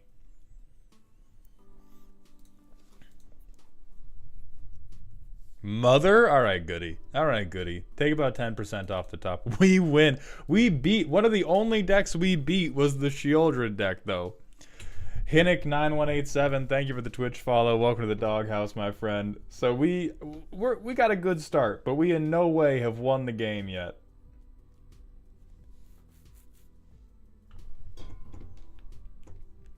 Yeah, true. Pack one, pick one. We all just play this. We omniscience draft this. Game's over. Okay.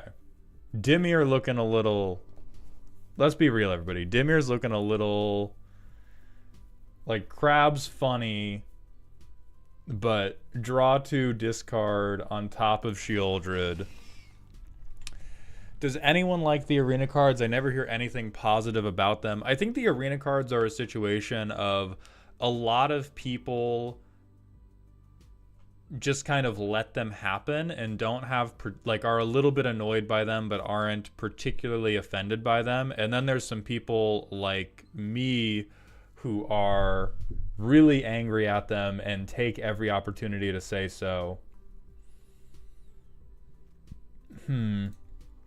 I almost want to just take the fetch land, because I don't... Swords is big, but I don't know if we want to start spreading ourselves to 3 colors. Oh, there's also Counterspell, yeah. Oh, we can be the dipshit control players.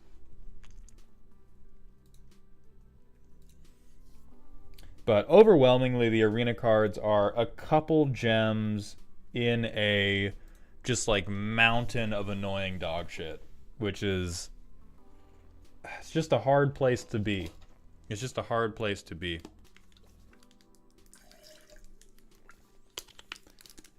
We're going to let the hate flow through us. We're going to Dimir card advantage, control magic them. Yeah, Shokatsu, we got it. We got it. We could hand rip. We could blow stuff up. Spell Pierce is bad. Even if we're counterspell players, Spell Pierce is bad. If that Croc comes up, you should take it. Consider that would make me draft an arena card, Spellbreaker. And you sound crazy for suggesting I should draft an arena card.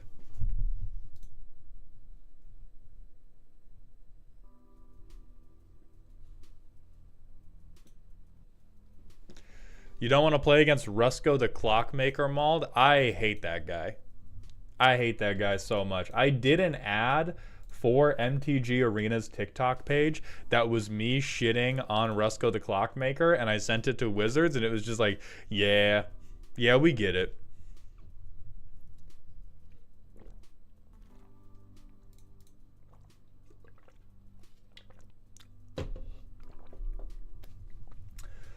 Ooh. I really like Liliana, but I also don't hate three steps ahead.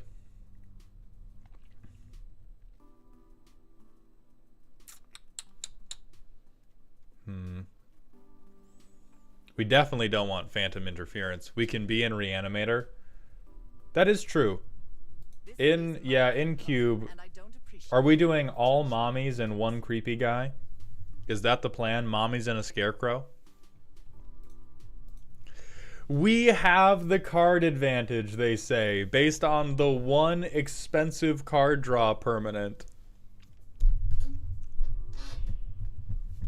Arya, if you call Overlord of the Flood Pits daddy one more time, I don't know what I'm gonna do, but I'm gonna talk to your mom or your daddy. I'm gonna talk to your daddy about who you think he is. Okay, Repulse is whatever. That's also kind of whatever. We could do Duelist of the Mind, or we could just do Valky.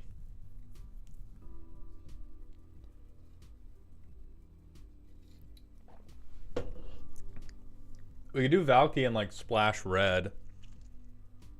I'm kind of into the Fiddlesticks vibe he has going on. You're all a bunch of fucking maniacs. I'm going to keep it so tight with you right now. You're all a bunch of fucking... I know that I'm the one who's caused this by being incredibly generous with what commander cards I say can get it. But anybody who looks at the Fiddlesticks vibe this dude has going on and says, let me get a piece of that, we gotta talk. We gotta talk. Okay, so it's... So we get a boat, right? We buy a boat and act like we do not know a single person. What's wrong with Fiddlesticks? Nothing is wrong with Fiddlesticks. You just shouldn't be taking him into the bedroom. And Master... Okay, we're looking a little... We are officially on bootleg Murktide. We're on Mucktide.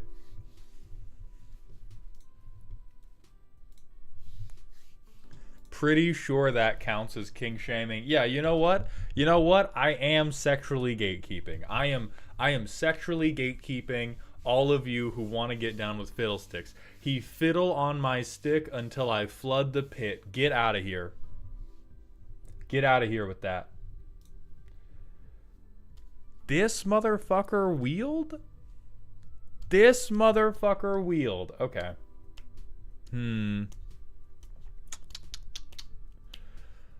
I really like Opt for Cruise. We got a lot of votes for Reef though. Nobody wants to make Crab.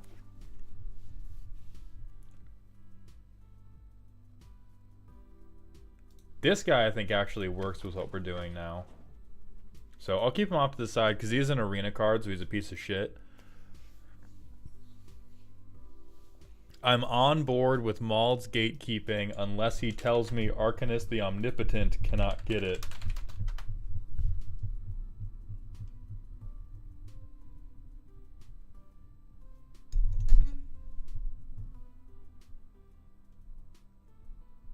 Bestie.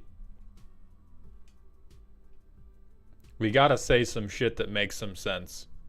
Check the other art. Oh shit. Ah, I should have been on the... Damn it. I should have been on the fetch land anyway. I think the map token is better than... Because our curve's not big right now.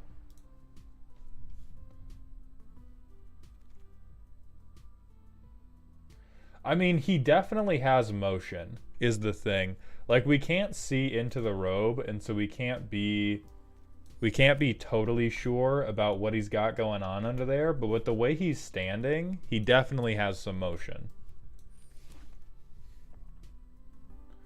That's crazy. I super don't want to take this motherfucker.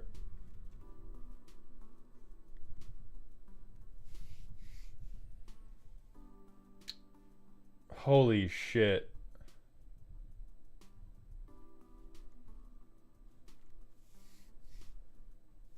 Oh, we could take Soren. Croc, says Spellbreaker.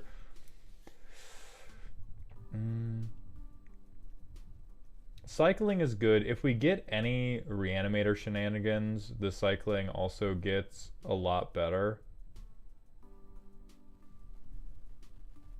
We lost to a lot of wide boards, so I'm going to take that as our big up top thing. I really like Gix here. Card draw plus Shelly presumably means that we just make everyone fucking explode as soon as we touch them.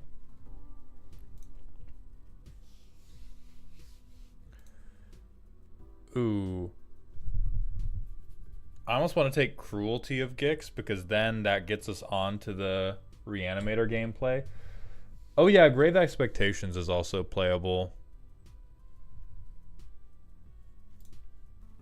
Yeah, I'll take the lower down stuff that's playable because we haven't had enough early plays in our previous games. Fuck all these cards, I'm taking Infernal Grasp. Fuck all these cards, I'm killing your dude. I'm killing your dude, and I'm gonna kill your dude again, and then I'm gonna resolve Shieldred, and then you're gonna die because I've killed your dude again because I'm angry. That's how this cube draft is going. Is they've put the hate into me. I think the Edict is good, but I haven't really seen any hexproof or indestructible creatures in the previous games, and so I don't think it's going to be super necessary, and I think being able to play this as a land is going to do more for us than making it an Edict instead. You got Teferi, both Shieldreds, and Treasure Cruise? Don't even play it. It can never live up to expectations. Edict hits Planeswalkers, which could be relevant. Felda Profane also hits Planeswalkers, though. So I don't think it could be more relevant than Felda Profane is. Oh, holy shit. Oh my god, dude. What are they passing to us? Why are they giving us Bird City? They're just like, yeah, you know what? Have every flyer in the game. We'll be fine. We don't need them.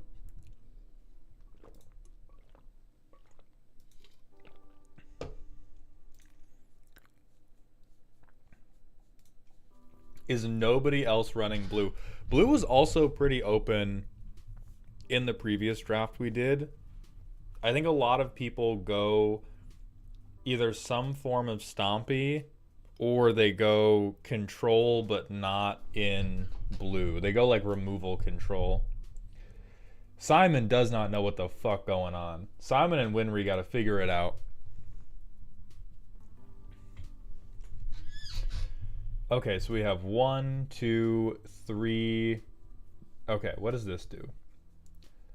Enter as a copy of an enchantment.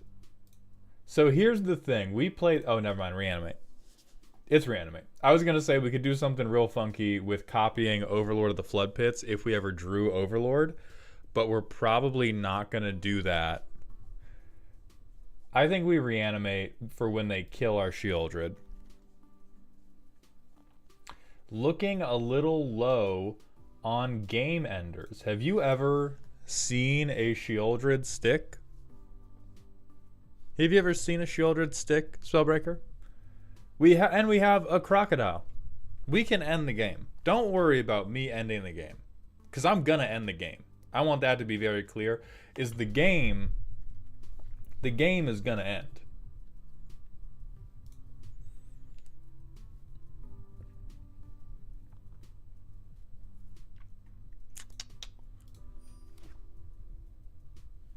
If it sticks, we have reanimate. How would it not stick? How would Shieldred not stick when we have exactly one spell that can bring her back from the graveyard, Spellbreaker? You sound crazy. You sound overly suspicious. All you need is a peer into the abyss with that Shelly. Garrett, seek help. Seek help, Garrett.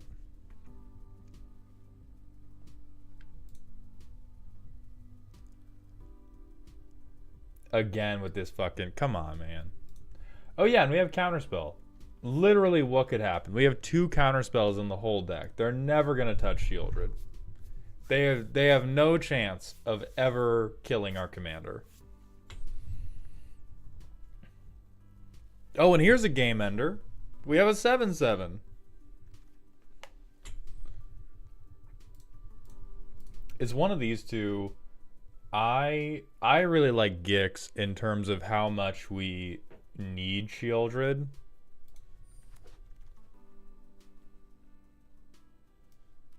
That's whatever. We're probably not playing with any of those. Because we could put this in as like a swamp that surveils 1, which is not bad. We aren't going to have the creatures to do anything with Priest of Forgotten God, so she's probably going to hang out in the sideboard.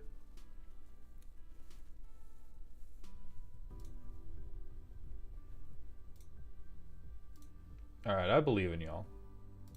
I believe in you. We're going to have to take our time in this next pack because we're getting ahead of ourselves. All of these are...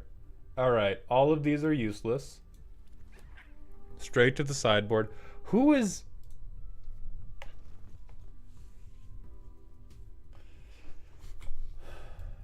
Okay, we may splash red now with FOMO. Alright, we have Kaito... We have no ninjas, but we do have Kaito.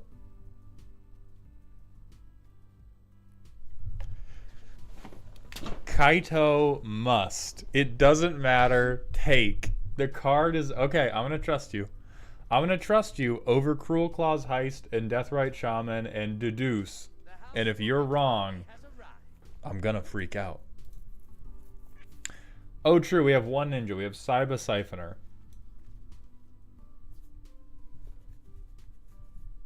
Their hand doesn't matter if they are dead. And you think... Okay, Phantasmal Image, I feel like we could get something going.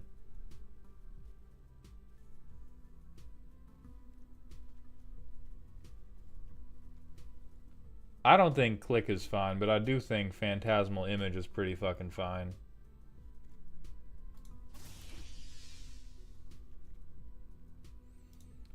Don't care about Intrude on the Mind.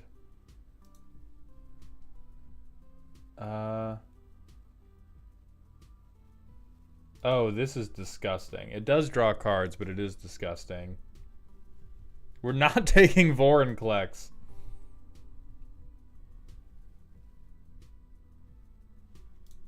Yeah. Coat's too good. Coat's too strong for us to leave it behind.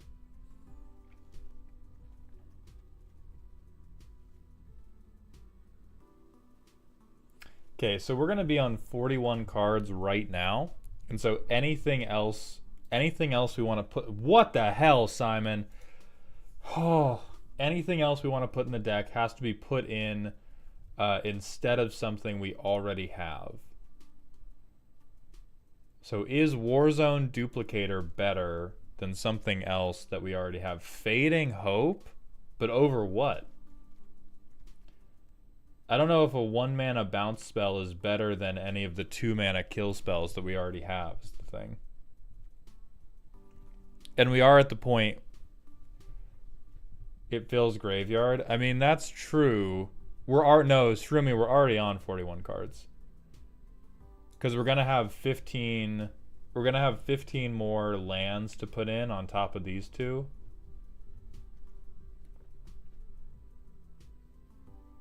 So this thing basically has to go in. And again, the question is, who do we put it? Oh wait, we can have one more because Fel the Profane is an MDFC.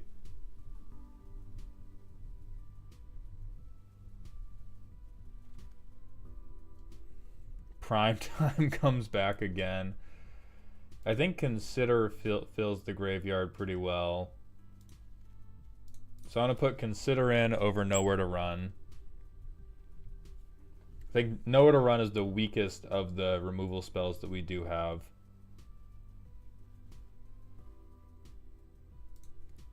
What has happened? Alright, Simon has to be just letting the auto drafter do its thing. I'll take this to sideboard, but I don't think we're going to play it. Gets rid of Ward, though. Ward hasn't been really relevant for us. I've not seen a lot of people that are employing Ward or Hexproof or whatever. Spell Snare seems really overly specific. So we could Brain Surge.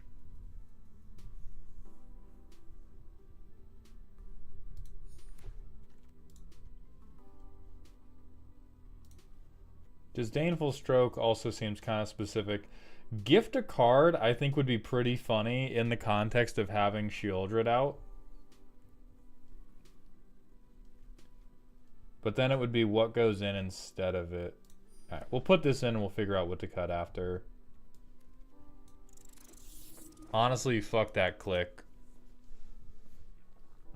Fuck the Vandalions and the click they claim, bro. I do not care.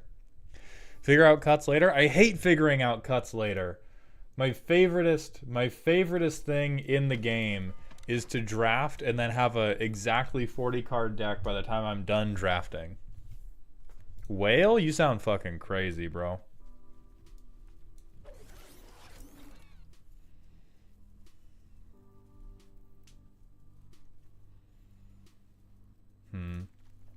Probably dump Phantasmal Image.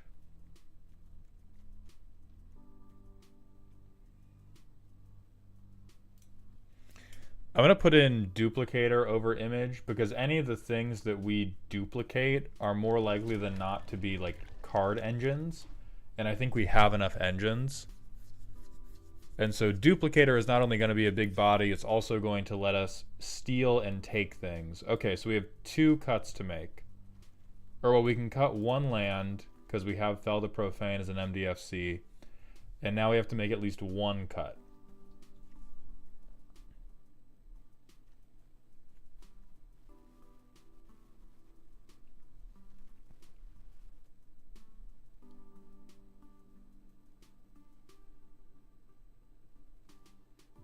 Are you saying cut Duplicator? It being a 6/6 is just not good enough? I don't believe you, but we'll try. What's Kaido here for? Because Planeswalkers are busted, Hamburger. Because Planeswalkers are cheater cards that never should have been printed. But since they have been printed, we're going to take advantage of them.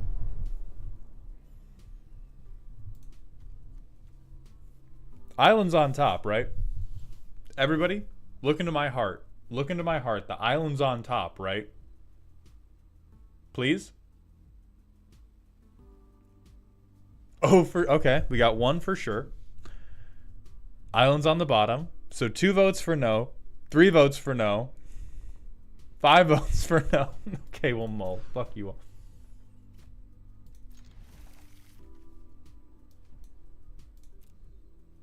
Island's on top. Island's on top. Everybody chill the fuck out this time. Everybody chill the fuck out. Everybody chill the fuck out right now.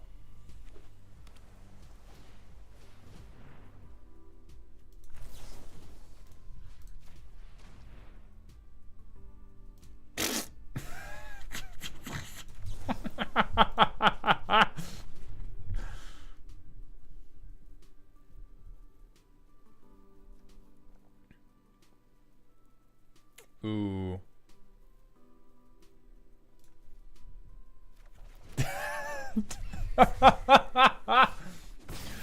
Oh my god. Island is on fucking top, baby. Even when it's not, the island's here.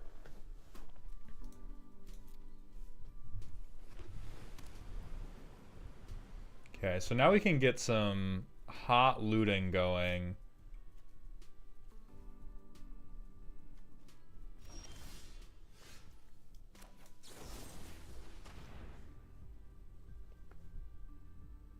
And now we just want to fill the graveyard for crews.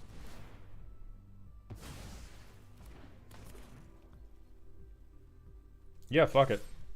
We can trade these. I'm gonna take it back. I'm gonna take it back the very next turn, bro.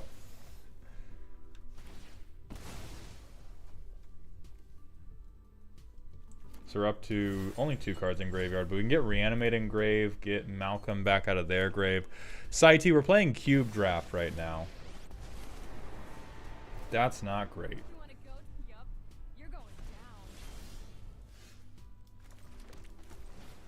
Wait. I'm gonna order this correctly. And now we're gonna connive.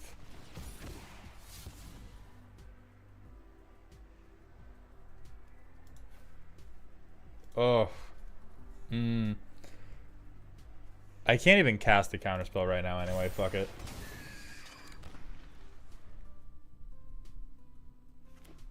Okay, so they can -3 to drop one of our creatures. Yeah, then we can kill the other. That's alright. 5 cards in grave.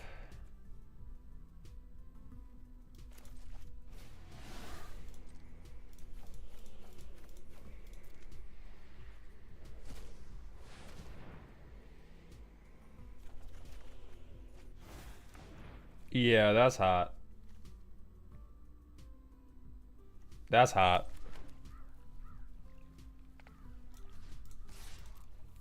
And then the next turn we can start Ninjutsu and Kaito. Oh, that sucks. That is not good for us.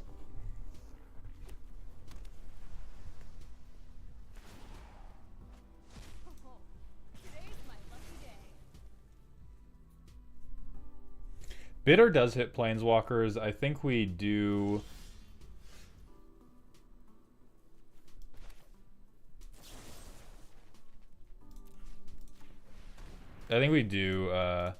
hit the Planeswalker.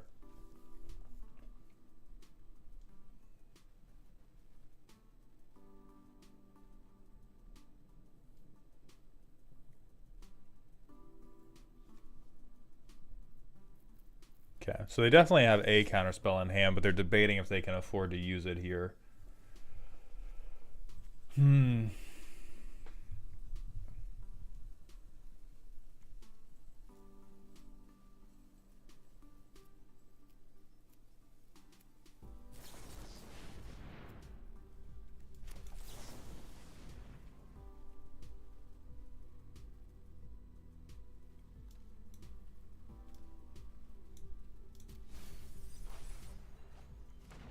This sucks. I think we're pretty fucked here. Because we've gotten through a lot of our good answers and a lot of our good card draw, and they still have all their shit and we have none of our shit.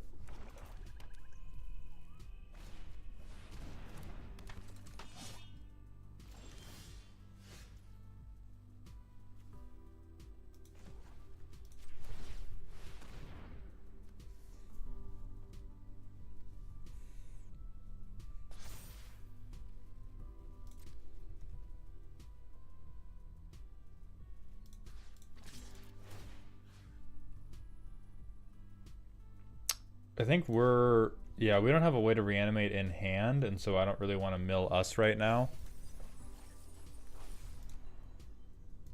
Yeah, they're down to 15 cards. I don't think mill self works, because if anything, it's dig food, but we have enough dig. Like, if we get dig through time, we can already do the max delve. And so digging more doesn't help.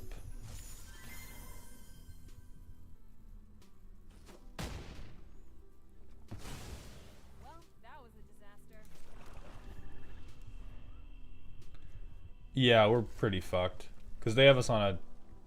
We have to draw an answer next turn, and I don't think we have either enough removal, and we don't have any... Oh, Perforator Croc, actually.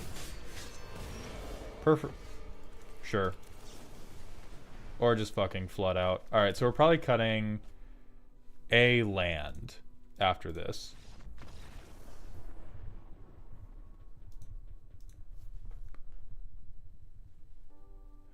Axel Burns, you can redeem it this stream. Put it in the Dear Maultown channel with a note that it's for a custom card review. And then, Britt, are you around for us to review your custom card right now before we go into the next version of this deck? Alright, dope. Please don't cut the land. I mean, then what else do we cut? Because the deck is not fucking working. I'm inclined to cut Kaido because he was completely fucking useless. We sat on him in hand the entire game and never had a good opportunity to do anything with him. Like, the best thing we could have done with him was ninjutsu him in to be funny, but it wouldn't have given us ETBs to abuse. It didn't ever let us surveil. Like, he was just mad whatever. Okay. So this is a custom commander as submitted to me by Brit Bread that we're going to review. Black, green, blue, Sultai. I don't agree with the colors, first of all. I think that Shallan not having red to some degree is probably a mistake. I don't think I disagree with the black. I don't really know where the green comes from, particularly because she makes ephemeral things. Like, if she was, even at the height of her power that we've seen so far, she's still making things that, like, go away at the end of combat, which is very much a red mechanic and is very much not a green mechanic. Like, green is there to make little things that stick around forever, or with a lot of investment make really big things that stick around forever. And so I think on a color basis, I would at minimum swap green for red.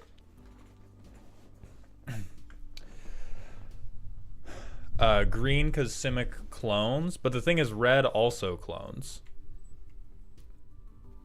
Like blue, and blue also clones. There's nothing about cloning that says, oh, it needs to have green if it's going to do cloning. Honestly, it's for a custom commander, and I wanted to put Doppelgang in there. Okay, you know what? For real. Whenever a creature copy you control becomes tapped, you may pay life. If you do, draw a card. Otherwise, you get energy.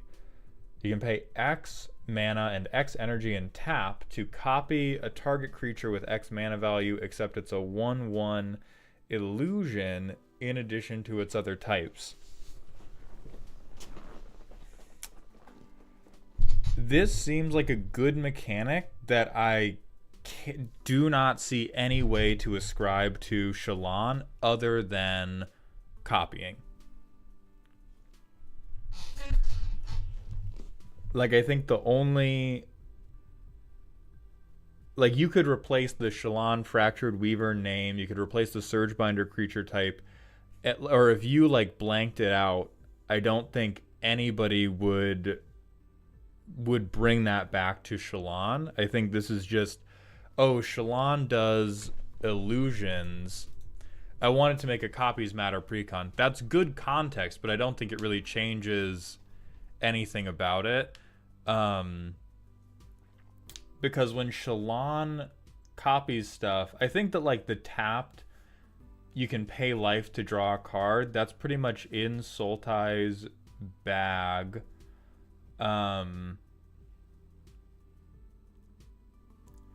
The energy counters are, I think, I don't think they translate very well to Stormlight if we're going to use Stormlight as an energy source or tie that in.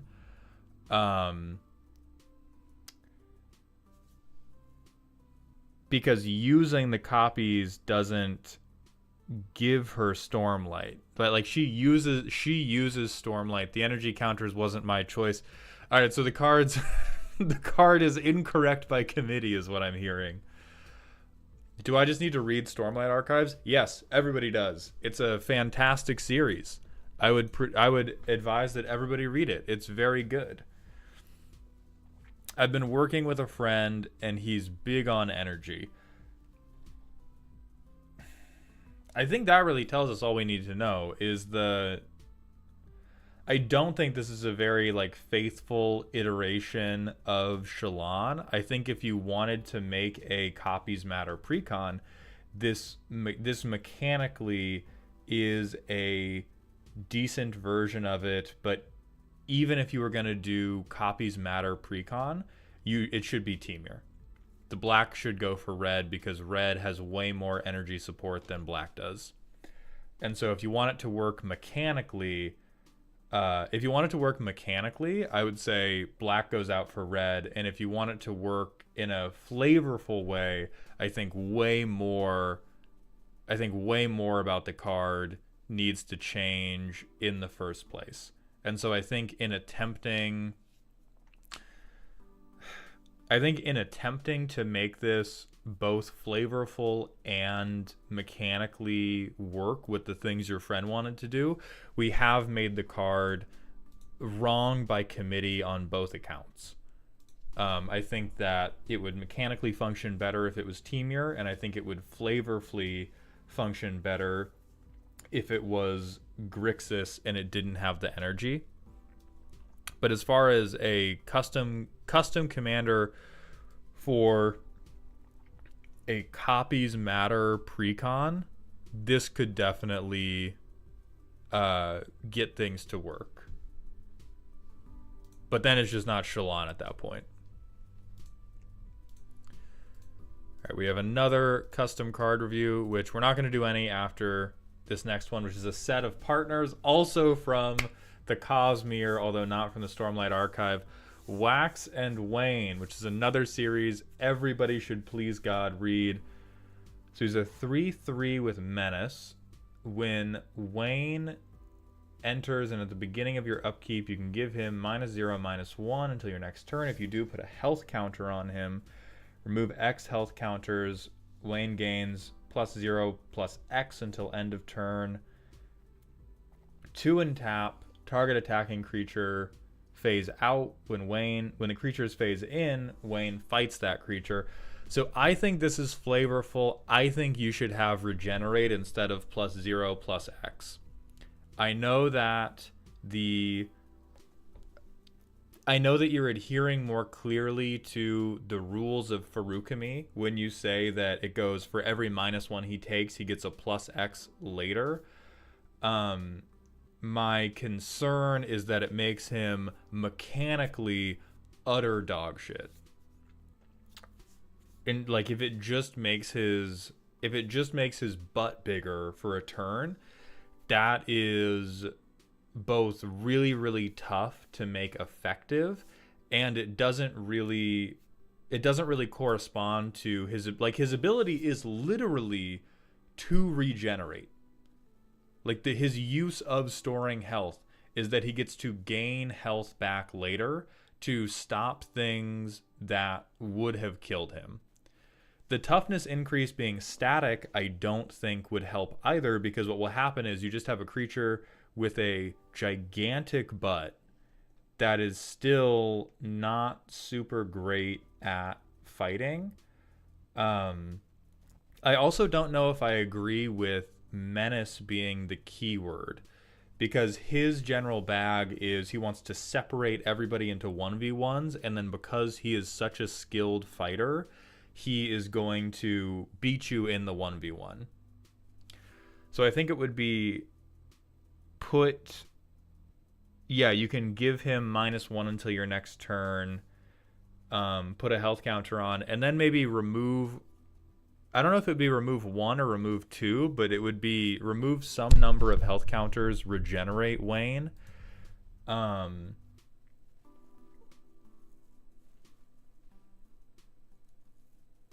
Like, I guess what I'm most concerned about is, in the books, Wayne is generally good at fighting the average enemy. He struggles. He can struggle to fight the top end of the enemies in that world, but he's putting up a fight all the time. A 3/3 in the context of Commander can't fight fuck all.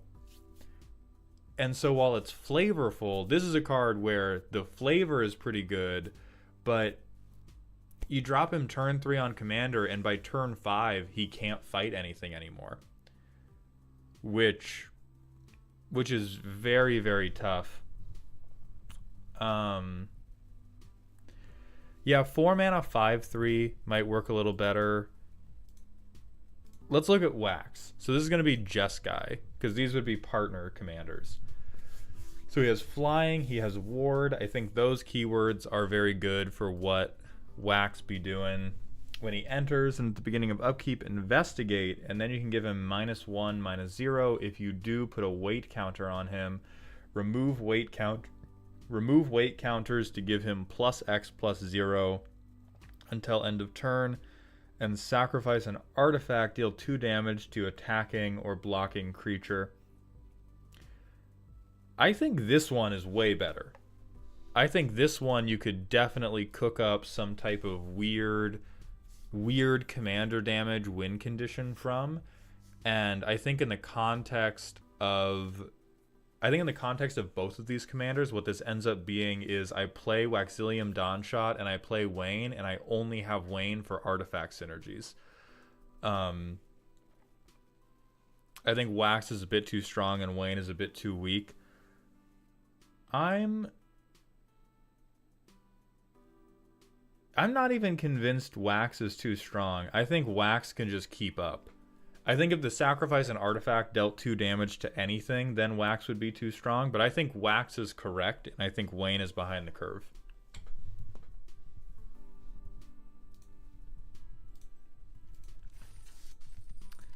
But I like them overall. I like their flavor overall. Helsing Hitman, they do synergize with Proliferate, but they don't have any specific synergy with each other. That's correct. Okay, chat. We all need to believe. We all need to believe in this draft right now, but not in this hand. Is that we're not believing in this hand. This hand we're going to believe in right now. Fuck Cyber Siphoner.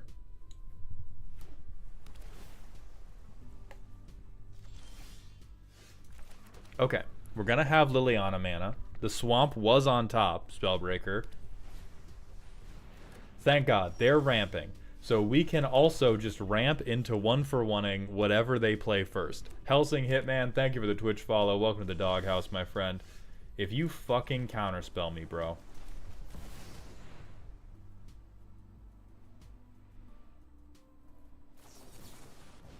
And that's why we play the bad cards first.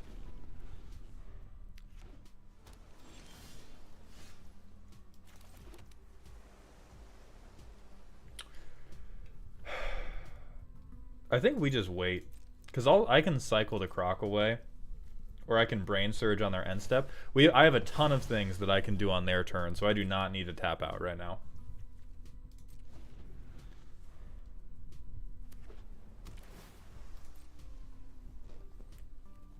Oh, they're in Grixis, so they may have just been... They may have just been stuck on black the whole time.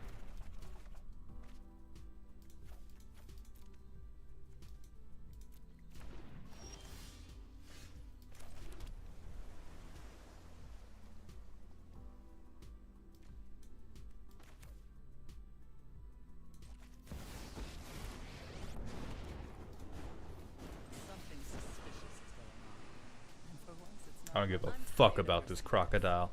To Sandmaster, thank you for the Prime sub. Welcome to the dog home, my friend. I appreciate those Bezos bucks.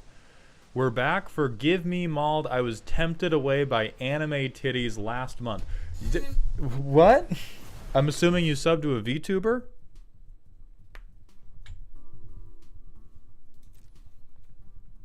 Interesting that they discarded Blink.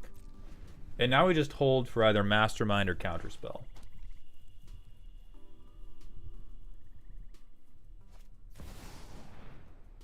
Can't be countered. That's horrifying.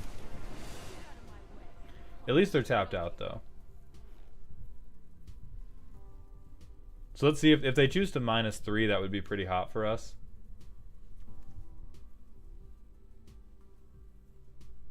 And then we can force them into... Oh, shit, they can just minus exit. Oh, are we cooked now?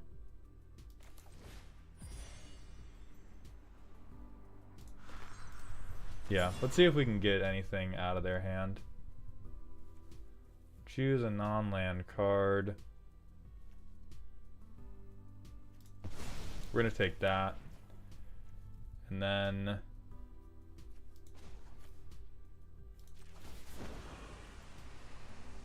You won't be outsmarting me. Yeah, I think we discard Hall Creeper because he can get killed by Chandra way too easily right now. Whiskey Dingo and Saman2401, thank you for the Twitch follow. Welcome to the doghouse, my friend. Is it just me, or is it getting a little warm in here? They don't have any creatures in Grave, so Gix's command doesn't really do anything for him yet.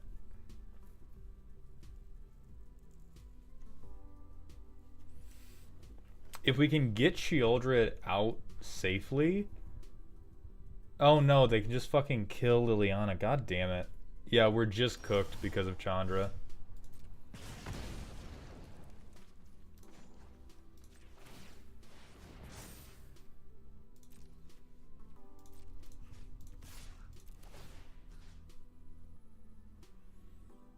We're gonna self-mill now, because now we want to fill shit up. Fucking dig through. God damn it. Ow, annoying.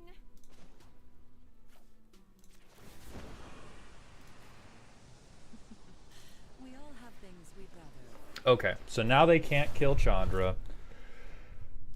Or now they can't kill Liliana with Chandra.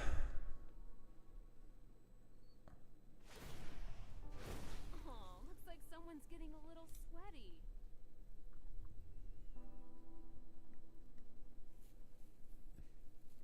I think we -6 Liliana, and then we give them like 1 land in Chandra or 5 lands.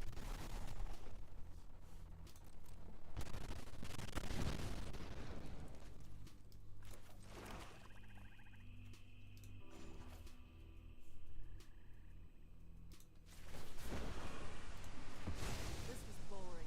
Yeah. This isn't how things were supposed to go.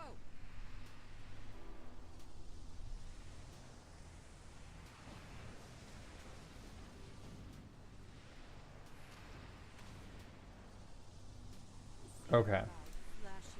So we're gonna put that in 2, and then probably like a swamp in 2.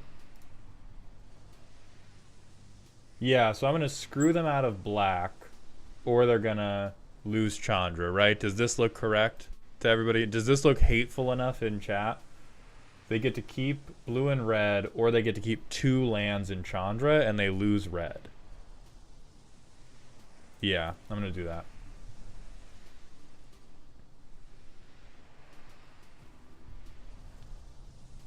I can feel the negative aura on that, yeah.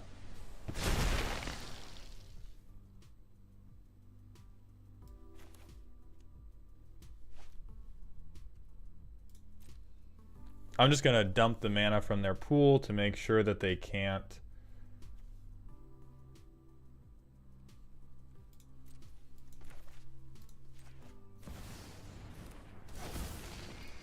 Yeah.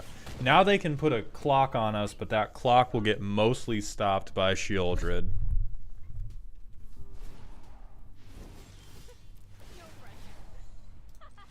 Yeah! We did it! Oh, I feel terrible. I feel dirty on the inside for doing that. But we're at least going 1-4.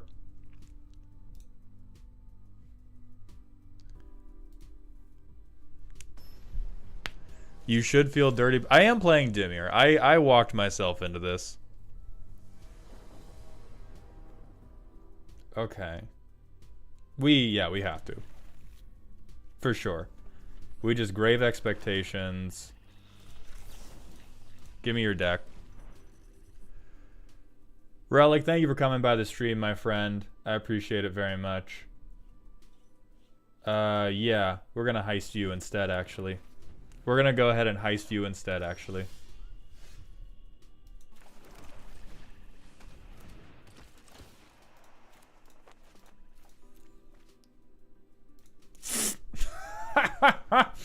I'm going to hell. I'm going straight to hell, y'all.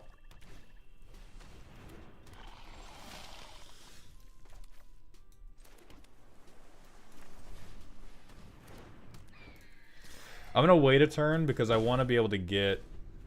Because I couldn't order this in such a way to Ledger Shred with it, and that guy's not too strong.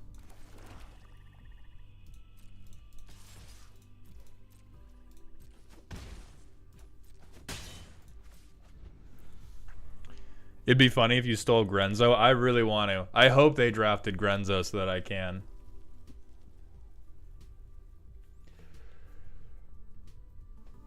They know I'm holding this, though, so they're probably not gonna... Okay.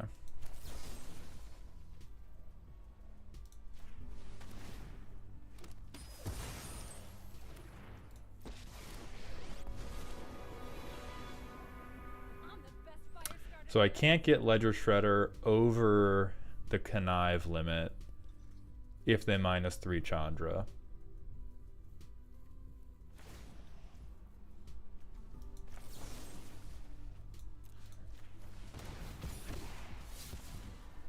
Yeah, fuck that. I think we can Cruise next turn now, because Cruise is a disgusting and bad card.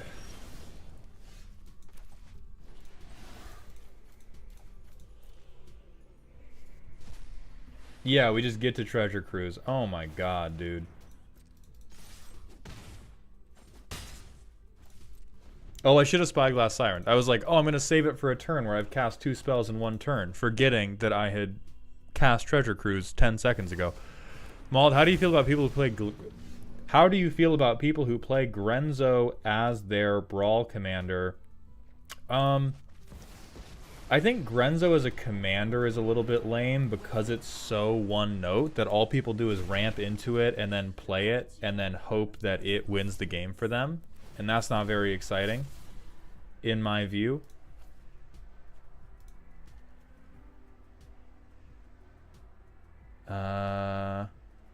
Actually, fuck this duelist, because I need to be able to play Shieldred and protect the Shieldred on the same turn.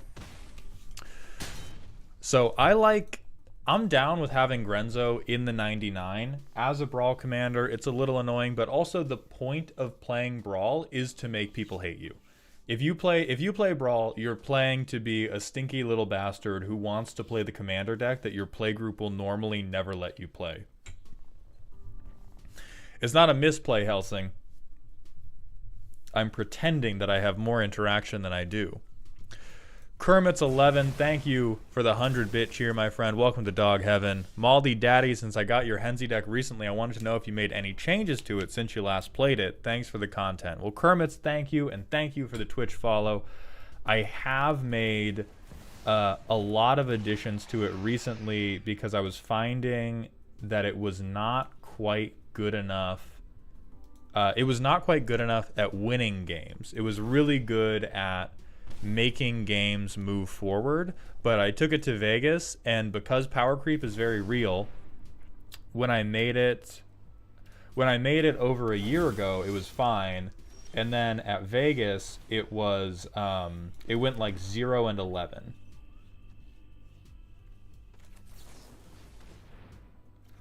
And so I've made upwards of like 20 ads recently because of that.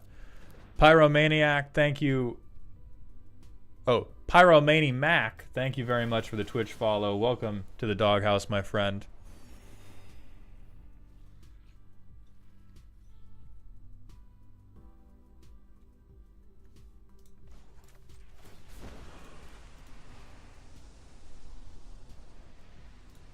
I'm tired of your secrets.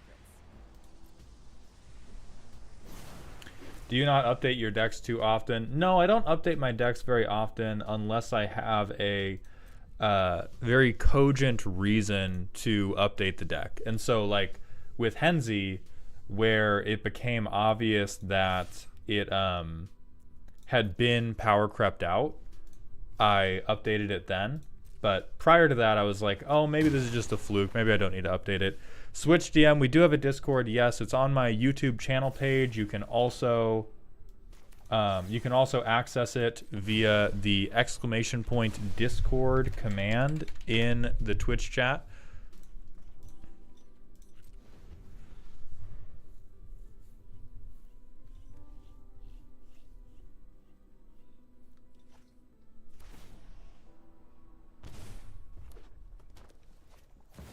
Do you post deck lists, or is it all in that evil genius head of yours?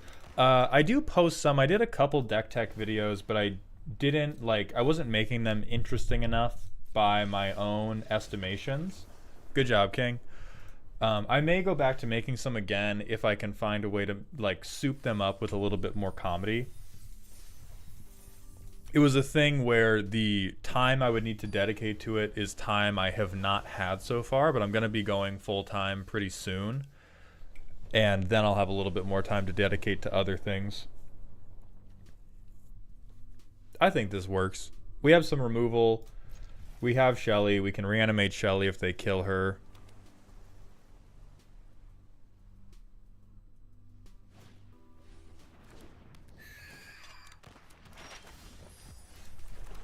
Yeah, land pass into Shieldred is going to be the game plan.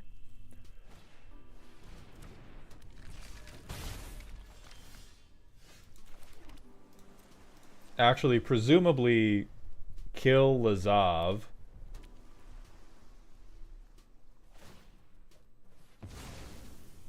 That's fine. Oh, they're gonna steal from my fucking hand.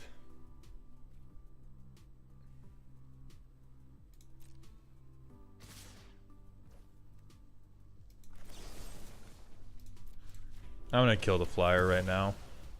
Oh, yeah, what the... I should just concede, honestly. Because I could have just discarded into reanimating Shelly. I should just... I might shame concede after that. I was thinking about what I could do for future deck techs, and I wasn't thinking about how I needed to be playing the card game Magic the Gathering. Actually, wait, we're not cooked, because we still have this. This will uncook us, because we can discard... we can discard Shelly to this instead.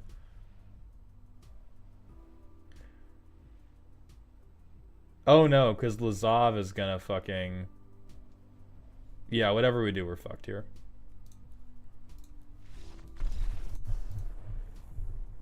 Yeah, fuck this game. I will shame concede. If you make deck techs again, allow Patreon to vote to add a card and remove a card from the original deck list. I do not think I will be doing that. I think that is a level of back and forth that is going to be more unwieldy than it is entertaining. Maul, do you go to Magic conventions? Yes, I will be going to all of the Magicon Magic conventions, and I'm hoping to be going to more Magic conventions in general after I go full-time. Malcavanian Madness 21, thank you for the Twitch follow. Welcome to the doghouse, my friend. Green, interesting. Okay. Oh, thank you, Tenacious. I appreciate that.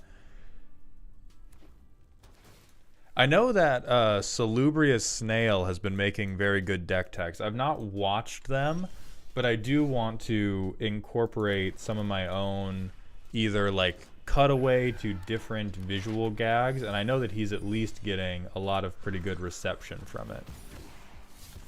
So we connive, fuck Shelly. We will be reanimating her next turn. Oh, fuck all that, but they have the lands for this. Yeah, I'll take your ramp. I'll take your ramp real quick.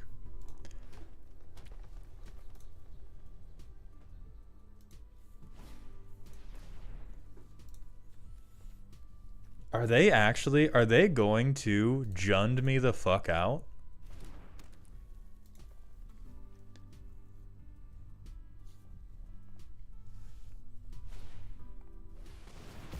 Oh, hell yeah.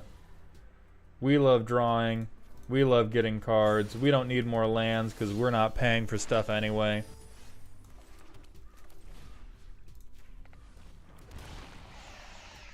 What does Junding someone out mean? So, Junding someone out originated because Jund used to be the go-to mid-range deck. And so you had a lot of cards like Bloodbraid Elf where this gets you an extra card because it cascades, and so it's I play one card but I get two. And then you had other cards that were just really, really stat efficient. Like Tarmogoyf used to be really crazy stat efficient. Ooh. Oh, am I gonna discard Treasure Cruise here? I think I'm discarding Treasure Cruise here, you guys.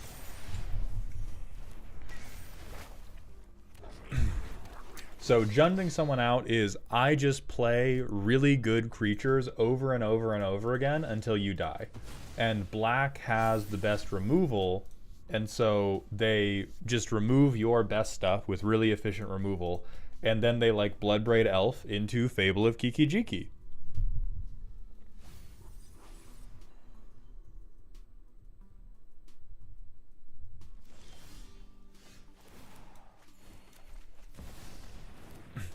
So like right now, we're going to Jund him out because we're going to gain 6 life off of this card draw.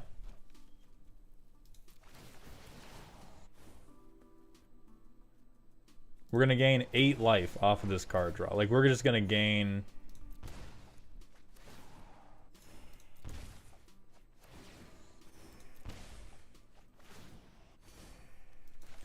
And now we even have a response if they try to get like a big creature in play.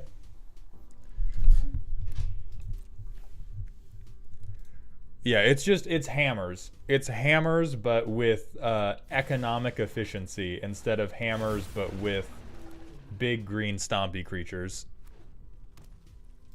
Like they're not doing a bad job of Junding us out, but Sheoldred plus draw a card off of every attack trigger is just way too fucking powerful.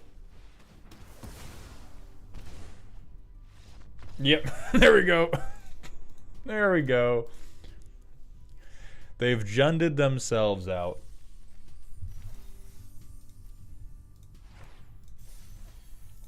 Okay, 3 for 2. This is at minimum better than the previous draft was going. I'm not too mad at this. It turns out we just need to get Ledger Shredder basically immediately. It's a different raccoon, but same trench coat with my Gix deck. Yeah. Alright, let's see what a different Ajani has for us. Oh. Alright, gang. 2 islands are on top, right? Let's be 2 islands gotta be on top. We're on the draw. What could happen? What could happen? Could we draw 3 swamps back to back to back? Land on bottom. Okay, I fuck with this. I think Duelist of the Mind is the least good of those cards.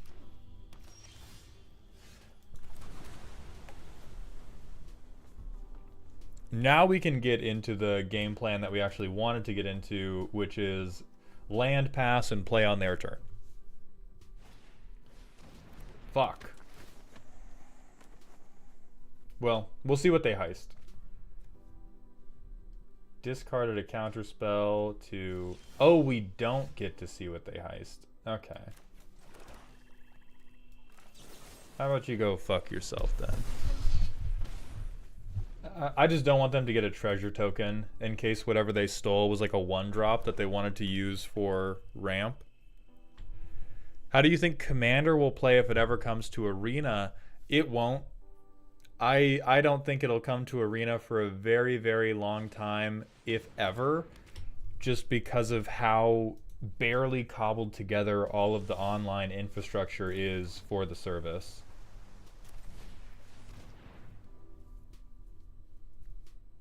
Oh, did they steal like... Oh, no. They stole an instant speed thing.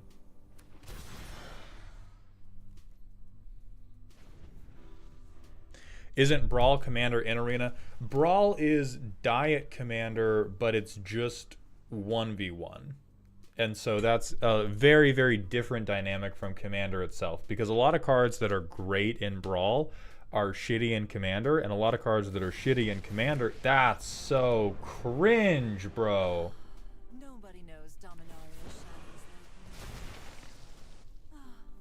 Oh, that fucking sucks so bad.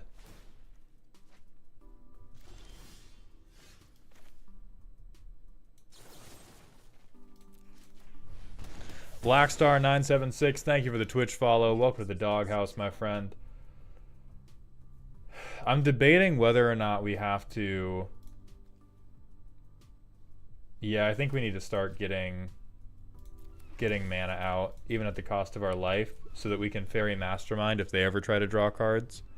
Oh yeah, Simi, hit me with that. Yeah, get angry about Arena.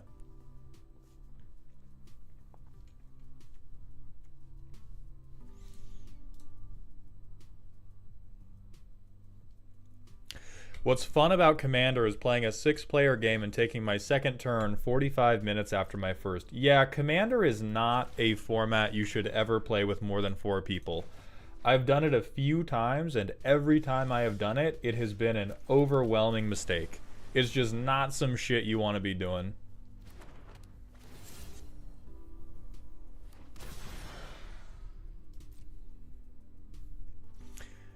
Zinfear, thank you for the Twitch follow. Welcome to the doghouse, my friend. Alright, so we at least have an unblockable 3-2. If they try to play something and draw cards, we can flash in Fairy Mastermind. Minimum, we can steal the best card out of their hand. Yeah, even 5-man pods are painful.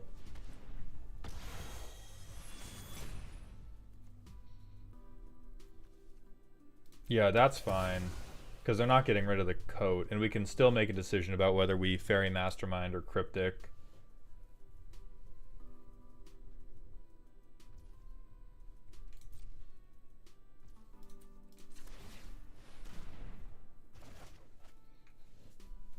Slowly but surely, we will overcome.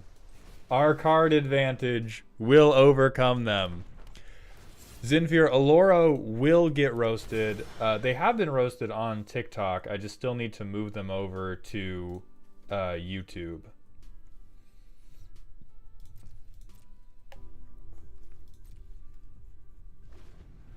Oh, and this time... Alright, this time it is a creature we actually care about.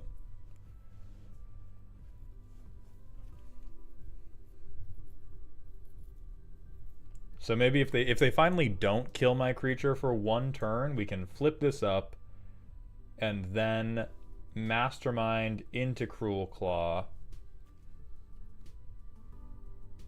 And that'll give us a Connive trigger.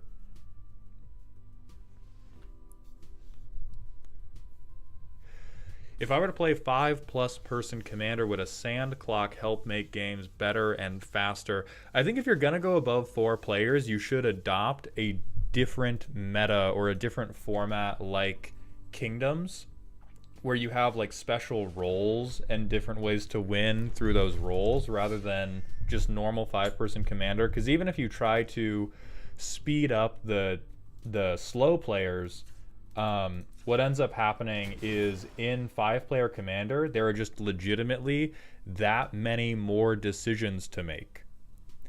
If you're playing with that many people, there's just so much more stuff that you actually have to keep track of, and the combat decisions get a lot more complicated. Who's in the lead gets a lot more complicated. Oh yeah, for sure I'm gonna take that.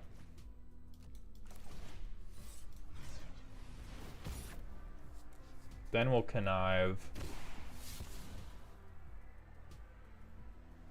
Well, fuck Fairy Mastermind, he is not Overlord of the Flood Pits.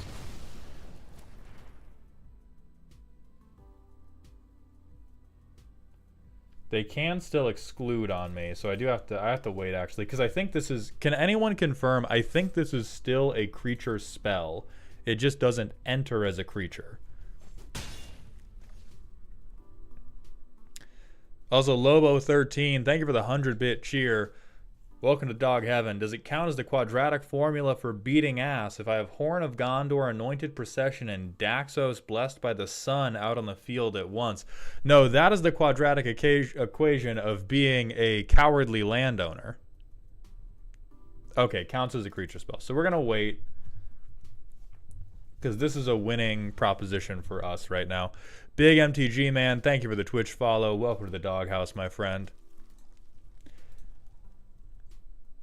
That is the quadratic equation of, haha, none of you can kill me because I'm hiding behind all these dudes in life gain.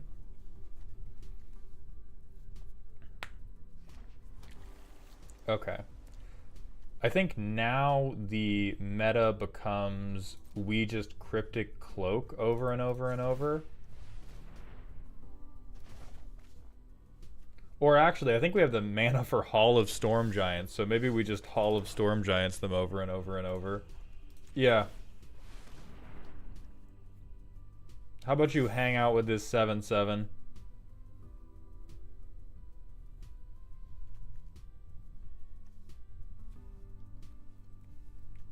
Sure as God's got sandals, I know you cannot do anything about this. Just let me punch you. Put your simulacrum in front of it and hold this motherfucking L.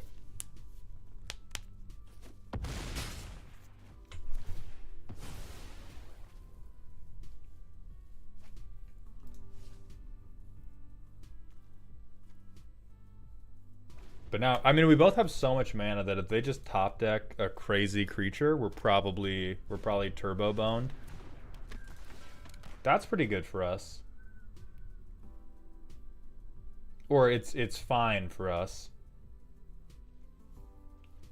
I probably don't want to use this treasure. But I think now we have enough mana. Yeah, we have enough mana that I can do this. They'll counter it because they're cowards. Right? Thank you. And then we do this.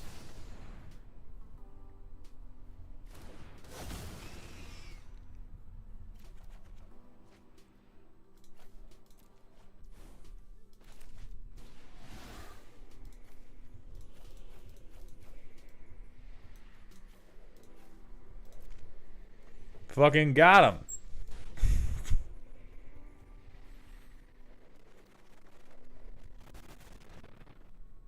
Okay. Do we have anything absolutely fucking ridiculous to reanimate? We don't. Then I would like to try and wait to get Ledger Shredder back because he's such a good card.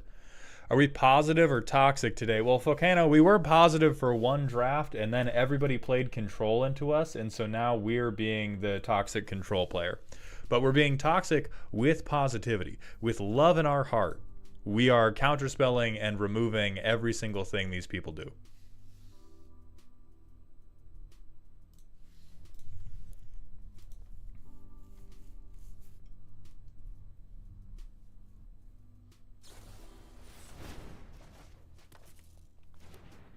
Interesting.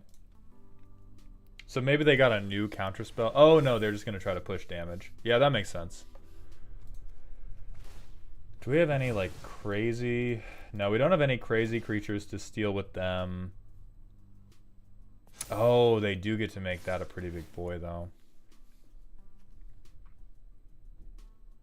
Yeah, if they are able to keep bouncing, we may just die to... we may just die to, like, the overwhelming might of all the triggers they have. Never mind.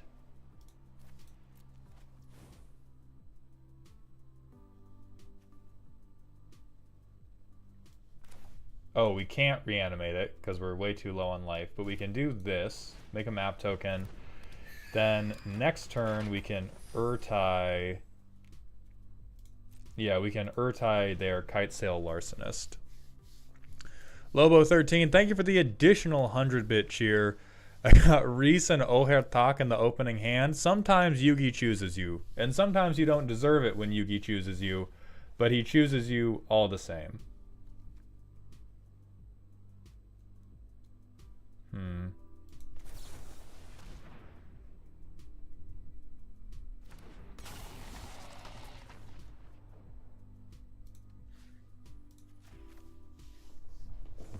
Yeah, this one's going to be close. If they just draw, because they've had a lot of removal.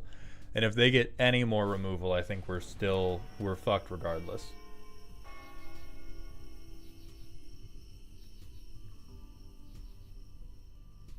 Since we're down to 6. If we could draw Sheoldred, we would be so back. Because our whole deck is about drawing cards to benefit from Sheoldred.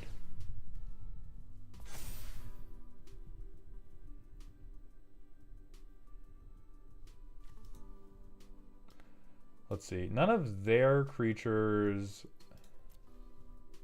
I guess we could reanimate the Lootmonger to try to heist their library and see if we can steal one of their 18 million removal spells.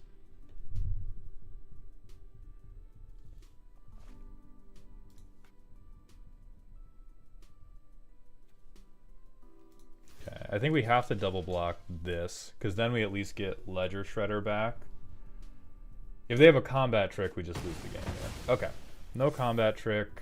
We have another blocker for if they man land again. But we're on 4. What's up, Cyberdrakel? Yeah, let's draw a million. Hope we get Sheoldred.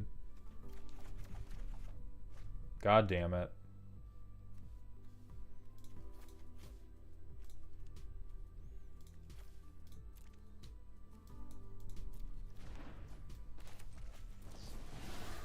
Nope.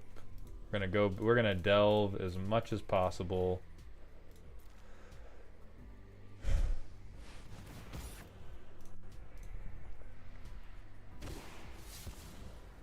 I hope it does get better for you, Cyberdrakel. I'm sorry that you had a shit one. We are making other people's days shitty right now through the power of Dimir cube drafting.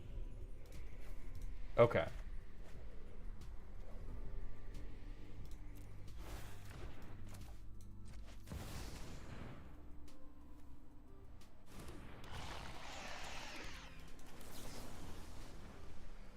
So now we get up to 6.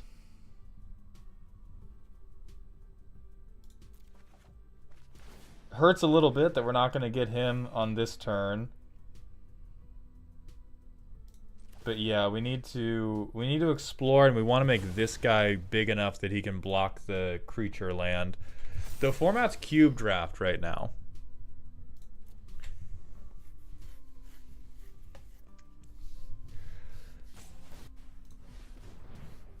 I wonder if anyone can enlighten me here. I found Sharky, Tyrant of the Shire, recently, and I haven't looked at EDH Rec, but even if I did, I don't know I'd be able to figure out what this guy wants, lol. He steals land abilities, which is interesting, but I don't understand what plan this facilitates. I think Sharky's an example of a commander card that just didn't really have, like, a great audience. Yeah, like this is really, you play this guy if there is one specific person in your play group that uses a lot of utility lands and you need to teach them a lesson. This is a punishment commander through and through. Oh, fuck. And now I can't reanimate. So now I probably just lose. Or we could put the coat back up, actually. Yeah, we can play out Duelist of the Mind and the coat. I was very lucky that they had a fucking board wipe in hand. Oh, but now it's going to be a 4-5 that we can't really block otherwise. Oh, wait a minute. Haha.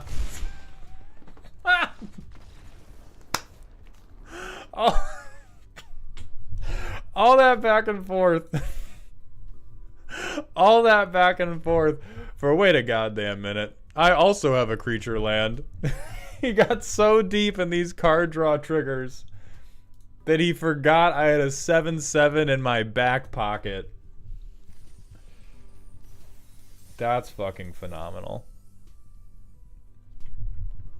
Yeah, UETCG has it right. Sharky is a I dislike you specifically, and I am playing to make your deck miserable type of commander. This is like you play fucking I don't even think I don't even know what type of lands this would fuck up. This is like my commander pod has rule zeroed in Caracas, and so I have brought Sharky because all of these assholes are playing Caracas and I'm tired of it. Gun Crazy, what was your question?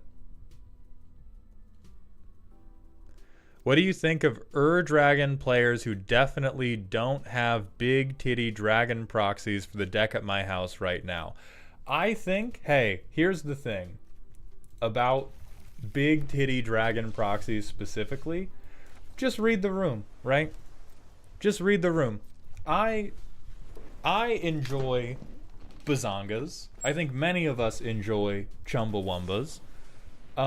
I think if you're playing with a play group that likes it and you guys have talked about it and you're like, yeah, we think these are funny and we think they're in about as good of taste as big titty dragon proxies can be, do your thing.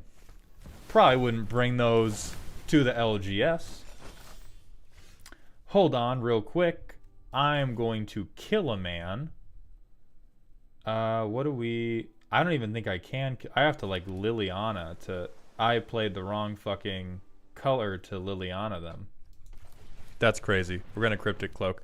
Yeah, there's also... I've seen some big titty proxies where it was like a thing that had titties, and I've seen some big titty proxies that are like off the deep end hentai of titties bigger than the entire rest of the creature. Just like straight up porn. Like straight up Jorkanet cards, and not even... oh, this is just a dragon but sexy. Okay. I think our response to them playing Stompy is go off, and also we're going to outlife gain you. Thanks for the affirmation, good sir. Yeah. Don't go overboard, but hey, have a little fun with it. I'm so tilted, bro. Don't you savage stomp me right now. Oh, naturalize. Oh, that's fine. Yeah, go off.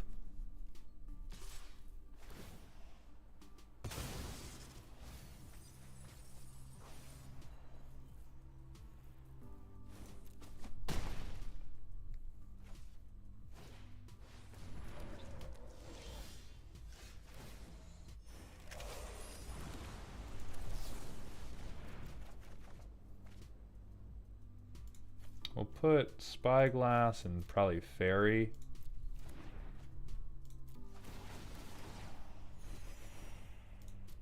Yeah, there we go. That looks pretty good for us. We can cruise next turn and then gain even more life. Oh, shit. Oh, shit. No. No. Do you? Yeah, they win. Good game. You got it, bro. No! Oof, ouch, my balls, indeed.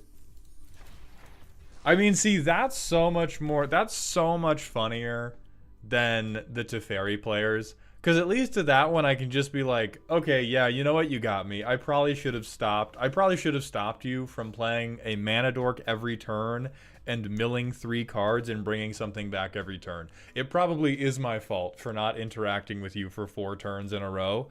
Versus like the Teferi players where it's like, oh yeah, you 99% won, but it's non-deterministic. You could fuck it up, and I could maybe draw an out, so we have to sit here for 90 minutes and hate each other. That one is at least like, shake my hand, fuck you, never talk to me again. Which Teferi? Any of them. Any Teferi. Those cards are all downright okay, but our collection doesn't matter. Gosh dang dingus, thank you for the Twitch follow. Welcome to the doghouse. Our collection doesn't matter because we're going to MTGO, gang. I don't know exactly when.